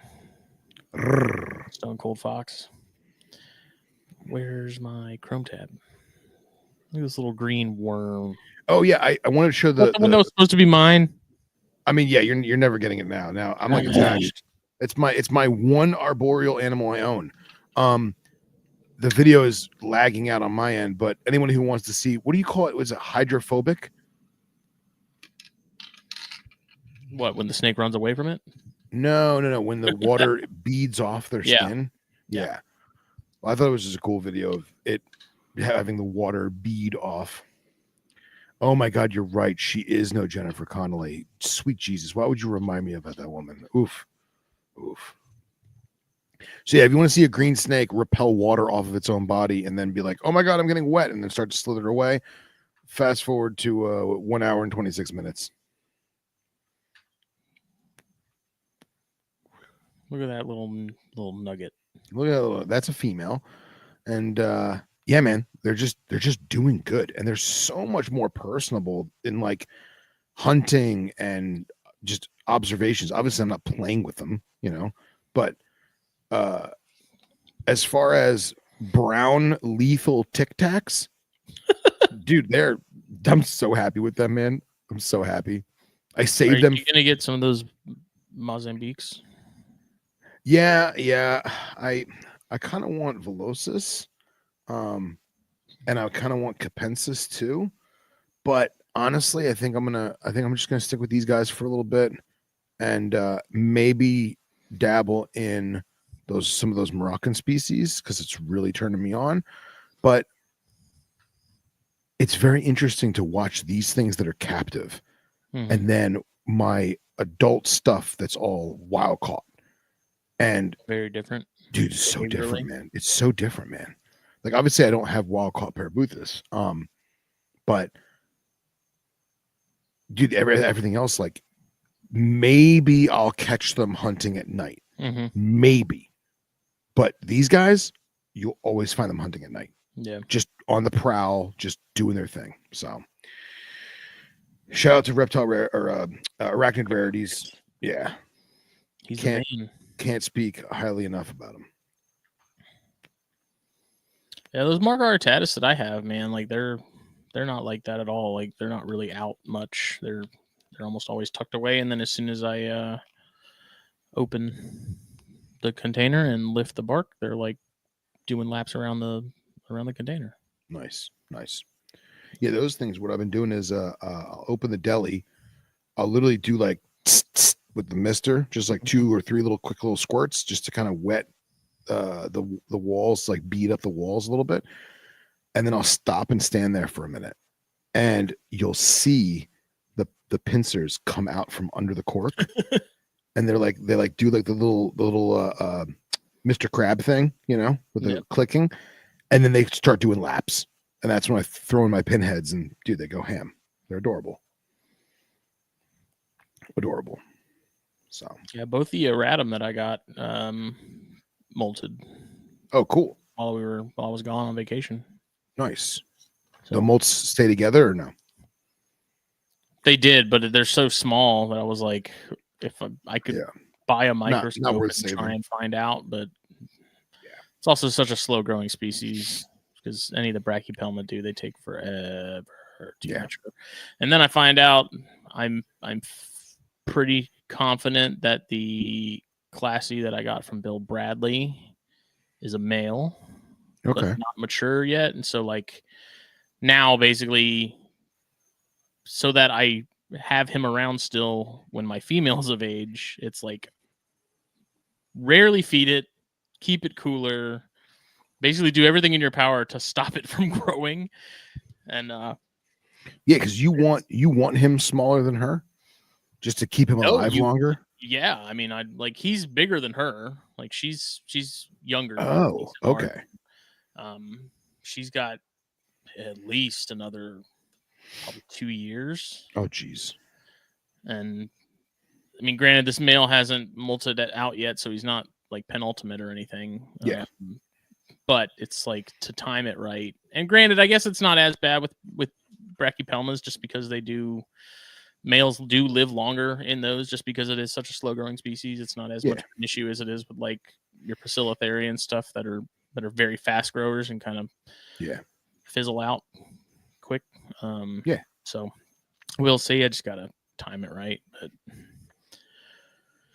I don't know. Tim Thurman, who's in the Arachnids chat too, he was looking for a female curly hair, and I was like, hey, I got one. You pay for shipping, you can use her. So yeah, shipping her out tomorrow. It's my first time packing up and shipping a spider, an adult one at least. Those little PetSmart Thrive enclosures are great until you got a cup of damn spider in it, and they're kicking like crazy. And yeah, but I mean, dude, I got to be honest. I'm not trying to be insulting. You know, I love you, but I feel like you know better than you know how to do it. It's not your first rodeo doing it. It's not. It was like so. First of all, I'm like, I'm gonna lift this bark up. I'm gonna touch her with that brush, and she's gonna grab onto it thinking it's food because she thinks that everything's food. And then I was like, and then I'm gonna have to try and get her into this damn cup, because I didn't just put her in like an empty cup. Like I tried to pad the outer walls of it with paper towel, like how they typically try to pack spiders and stuff. And yeah, I'm sitting here doing this like, how did these dudes do this with a giant pissed off like Blondie ornamental? Yeah. Any of those large, so like it's just like, how the like watch right, there's videos on Facebook of the guys at Spider Shop packing up spiders to ship out, and like they're just quick adult spiders, just like bam bam bam bam bam, like right in the containers, like off, like stuff like OBTs, stuff that's fast, that's nasty. Like, well, I mean, there's like it's 60%. They've been doing it for so long that they're snipers. You know what I mean?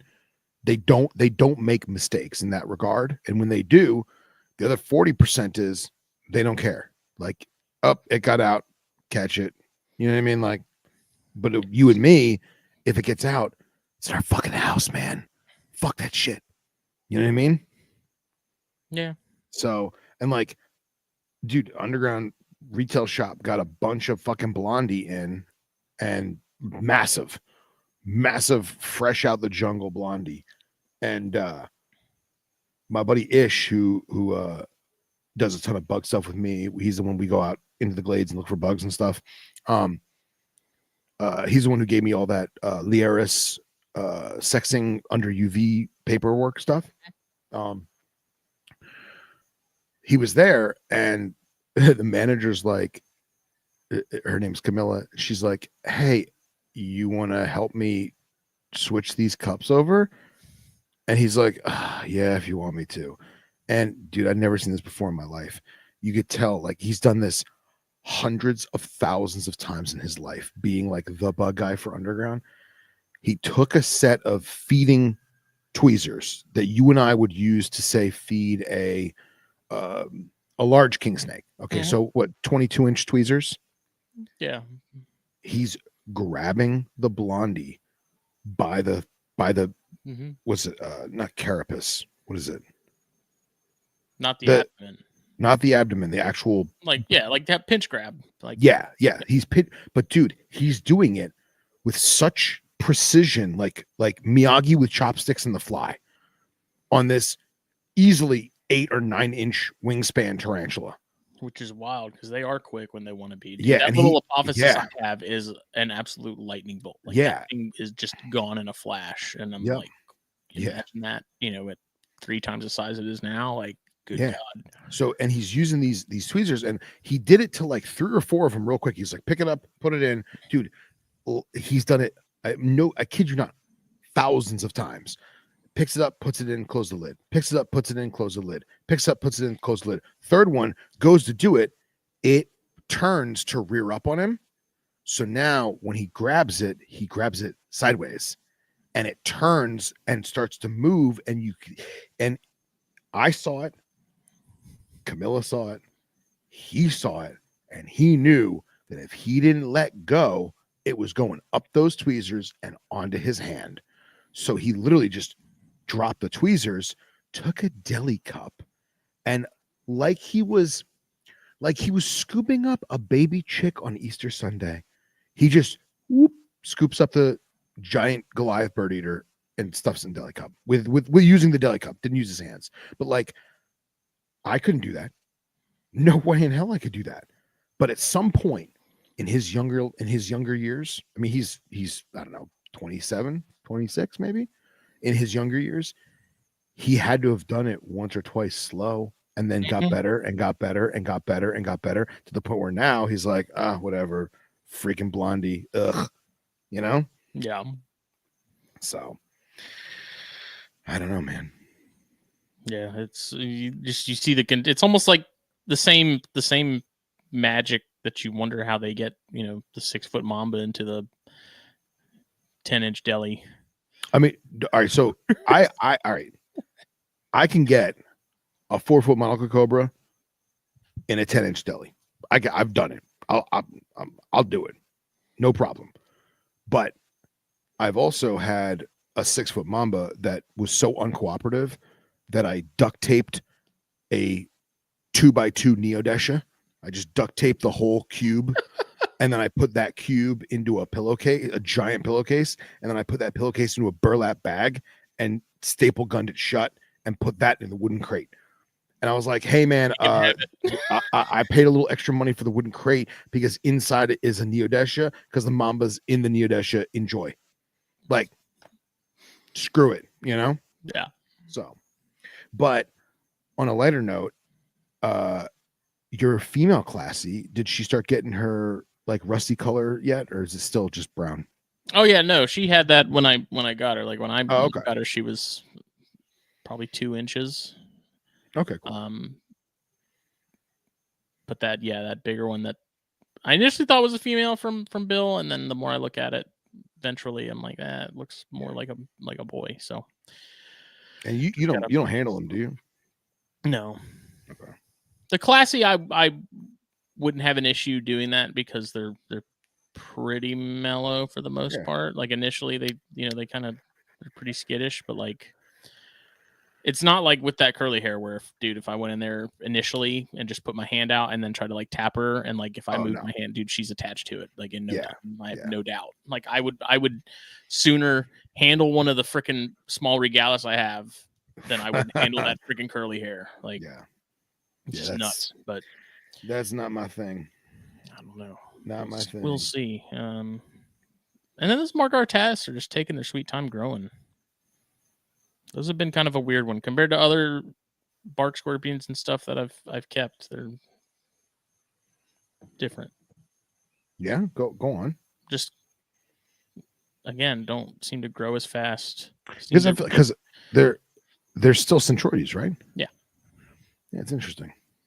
Just not like Gracilis that I've kept that grew like crazy quick, or Arizona barks like grew fast, bred fast. Like these are just kind of taking their time. Like they definitely seem to be a little more picky with food. Like if you feed them a handful of times, they get to a point, maybe they're going into pre-molt where they're just like, ignore crickets. Don't want anything to do with them. It's just bizarre. But I still think it's cool you got them, man. I think it's unique. I think it's unique, man. It's not. They're really cool looking as adults. Like when I first saw one in one of the Bartlett books, I was like, dude, it looks like a skeleton. Yeah. They had a picture of a male, and of course the males are like longer and thinner and lankier, and like the tail just looks like Skeletor. Wish I could find it. I don't think it's online anywhere. I think it's just in that book. But well, if you go pass by the snake room on your way to bed, snap me a picture. We'll share it. I will look. I was tempted to take the blacklight with me to the Bahamas, but then Why didn't you? because you have to be on the boat, back on the boat by like 4:30. So what, man? Dude, we find scorps I'm in not daylight. getting left behind in the. Dude, dude. Come on, man. I would have done it. And there wasn't really any good spots to. Were you on a beach? At one point, but You were on a beach. Was there sea grape? no. There's no sea grape? I don't recall seeing it. There was we walked through like a mangrove. Was there a bunch of circular like saucer size leaf litter? Mm-mm. Interesting. Not that I recall. Interesting. Yeah, I feel like you should definitely have scoped it out. Well, I mean, we talked about on THP on Thursday. Like I did attempt to do a little bit of herping in the handful of spots that I felt like I could. Yeah. It was cool. Didn't really Nice. see a whole lot, but that's all right. Which islands did you go to? We were on Grand Bahama the whole time, or so that was like the second stop. The first stop was Coco Cay, which is like Royal Caribbean's private island water park deal. Okay. That had some iguanas on it. Saw some iguanas, which is cool. Greens? Yeah. All right, cool.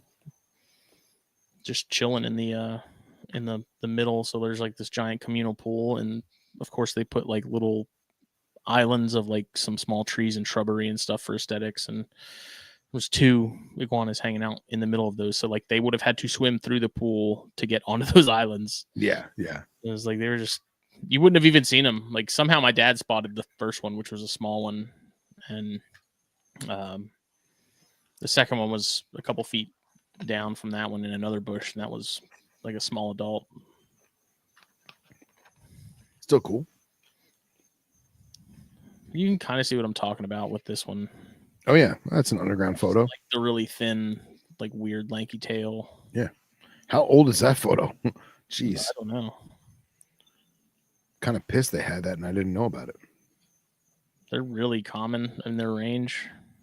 Yeah. But they're weird too, because they're also not a communal Centroides. They're one of the handful that are like you can't keep them together.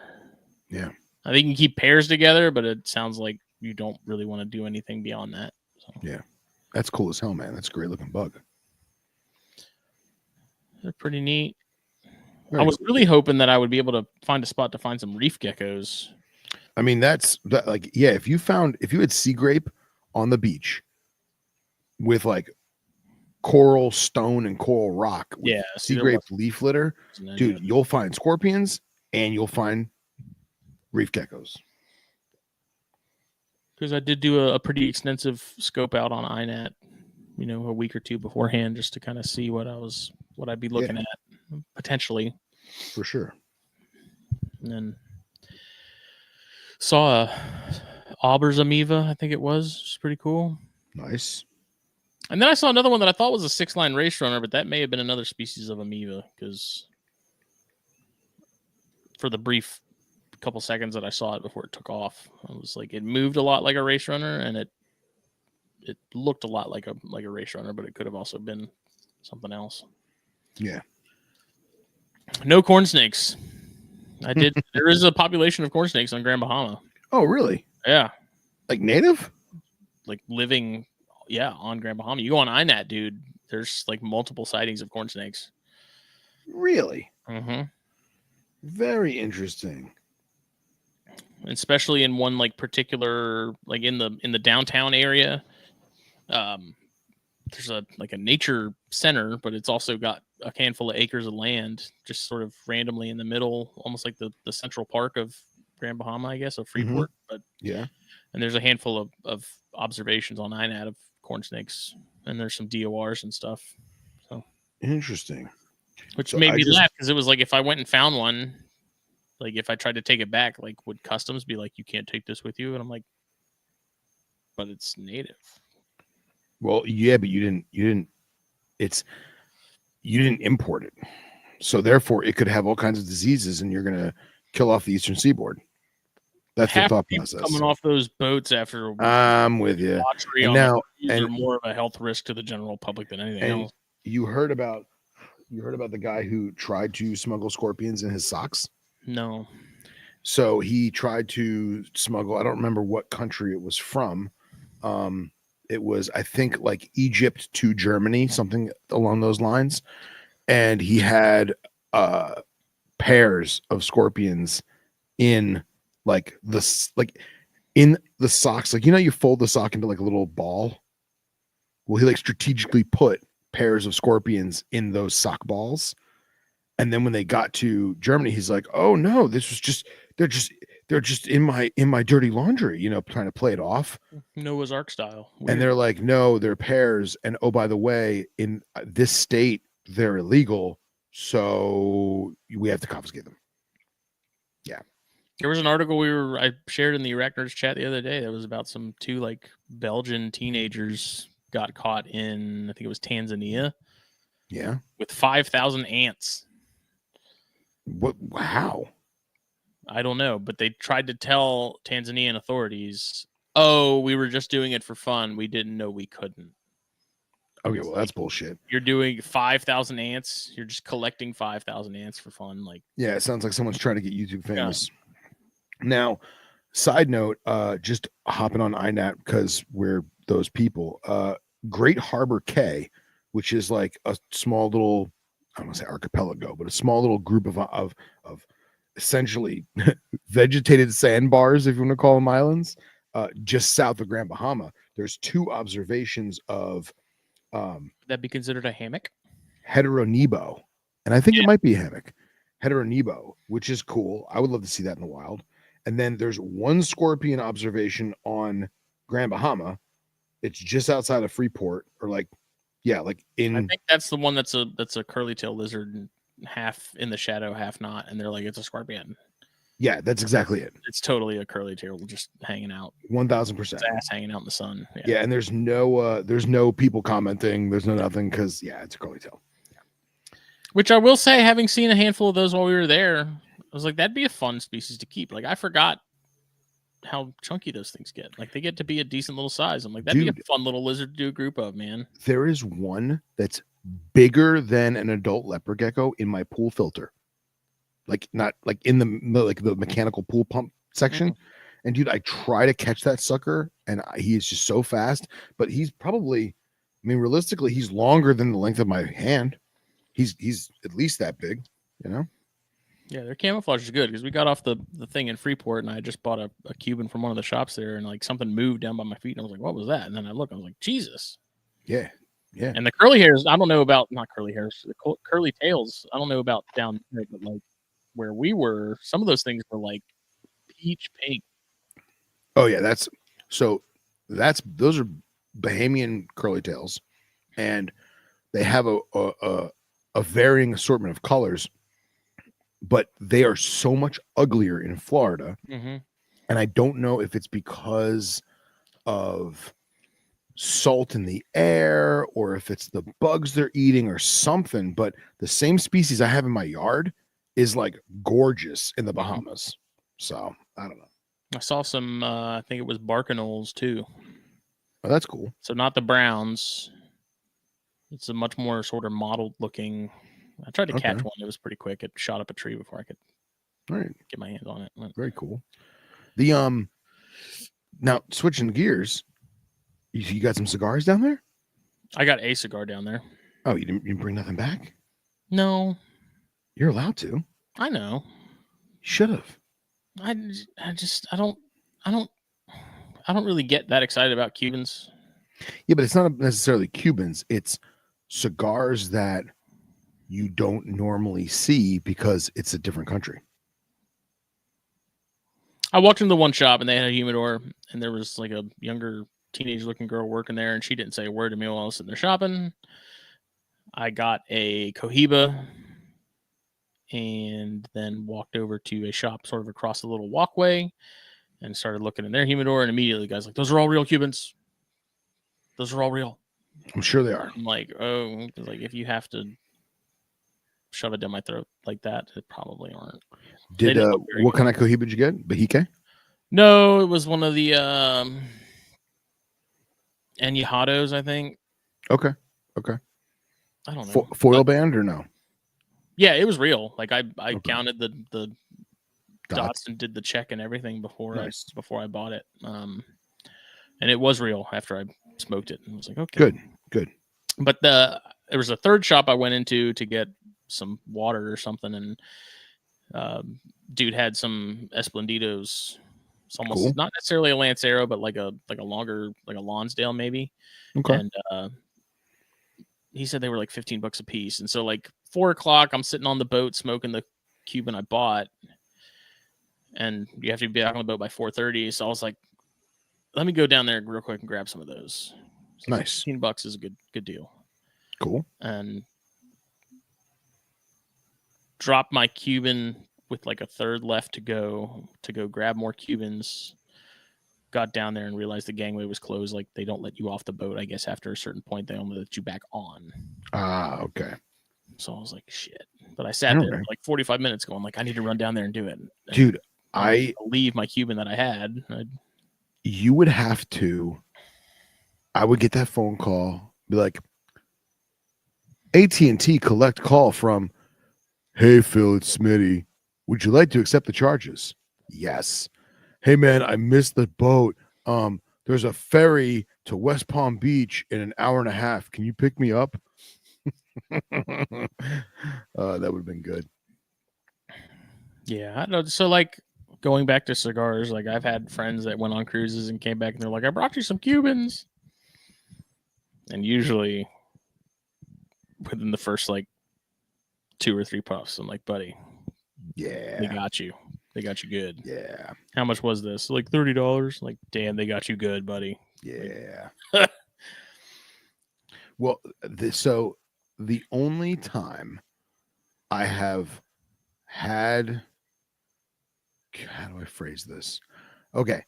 I've gone to the Bahamas and I bought Cubans and they were Cubans. And I've gone to the Bahamas and I bought Cubans and they were not Cubans. That was not. Counterfeit Cubans are a very big business. Yeah. And then especially counterfeit Cohibas. That's why Cohiba's done so much with their labels to make sure that they're like authentic.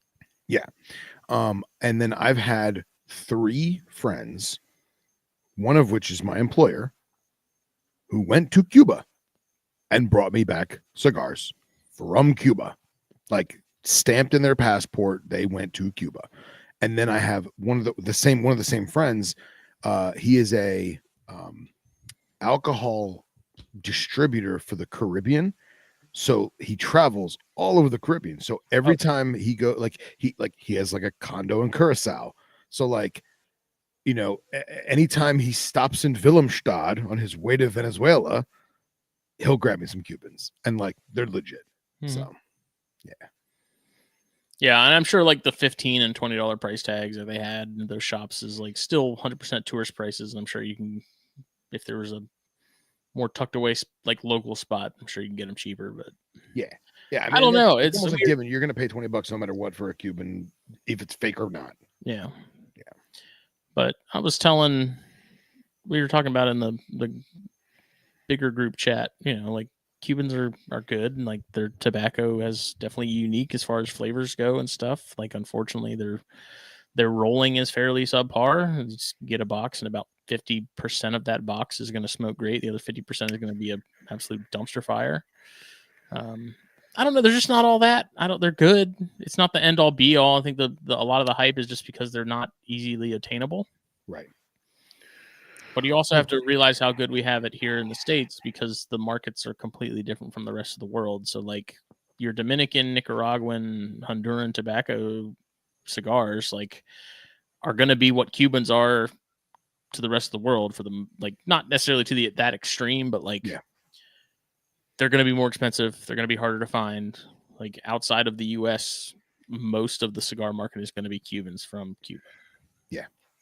So and then I think Nicaragua is the best tobacco in my opinion. And I'm with you on that. I really do.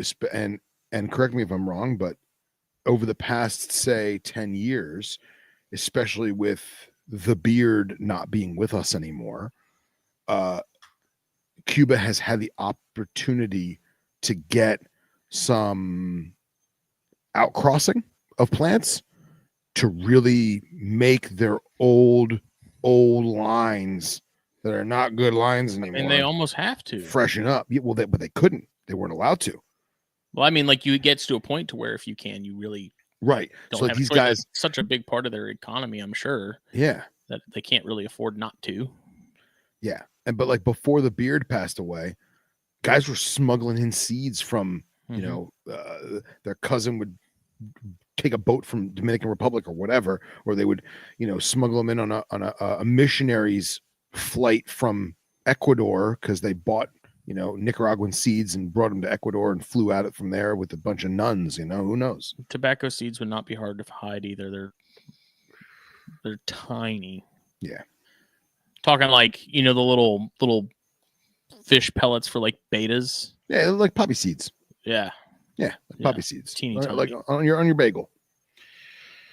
I'll bet you someone smuggled them that way. I'm sure. Yeah, for sure. Bagels. Yeah. But I tell you this though, I have probably half a box of, oh God, now I can't remember. What's the Cohiba Maduro? The super dark one? Is it just called Maduro? It might be an Oscuro. No, it's not Oscuro. Damn, now it's gonna drive me crazy. They're literally upstairs. I have a small Pelican with like maybe 10 or like a half a box of like 10 or 15 that I kept separate, and I wanted to really just let them age. So I'd burp the box every 2-3 months, whatever. Kept a Bovida pack in there, and they really did blossom that way until I forgot about them, and they plumed out, and I was like, ah, shit. So I literally, and not in a good plume. So I took each one out, and this is where you got to get a little creative. I took distilled water from my jug for my hygrometer thingies. I wet a paper towel, and I damp paper towel, not wet, damp, and I very lightly just wiped the surface of them off so that they're not wet. I'm just wiping off the white plumage. And then I took a dry one and I just rolled it in my hand gently like this on a paper towel. Between your thighs. Oh, between my thighs. Yeah. Too much friction down there. And then I put them back in with a fresh Bovida pack, and they're great.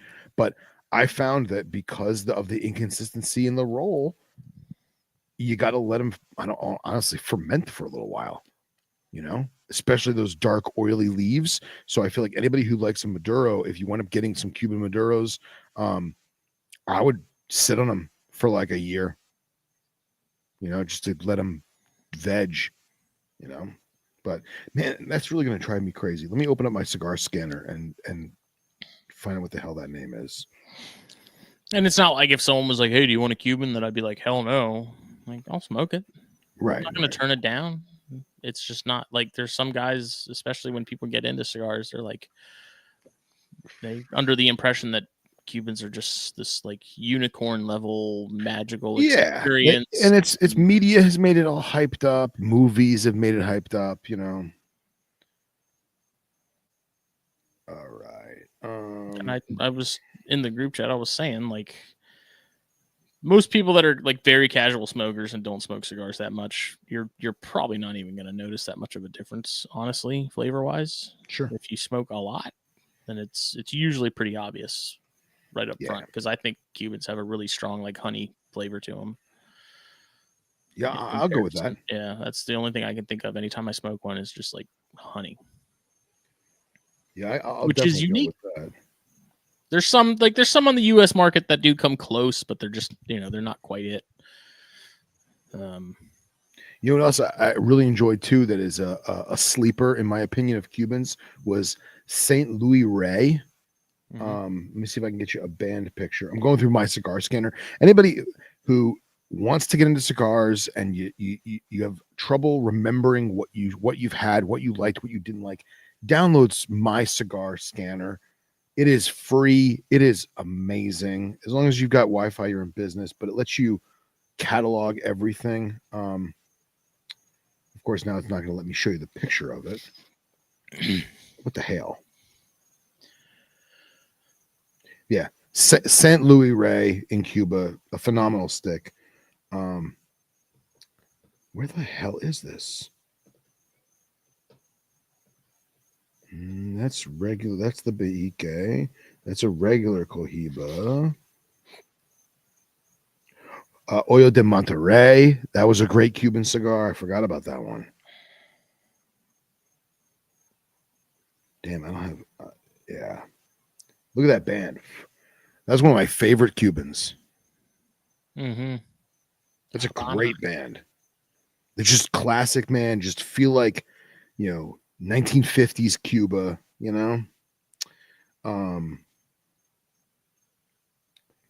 Damn, man. What was the hell was the name of that cigar? Anyway, I digress.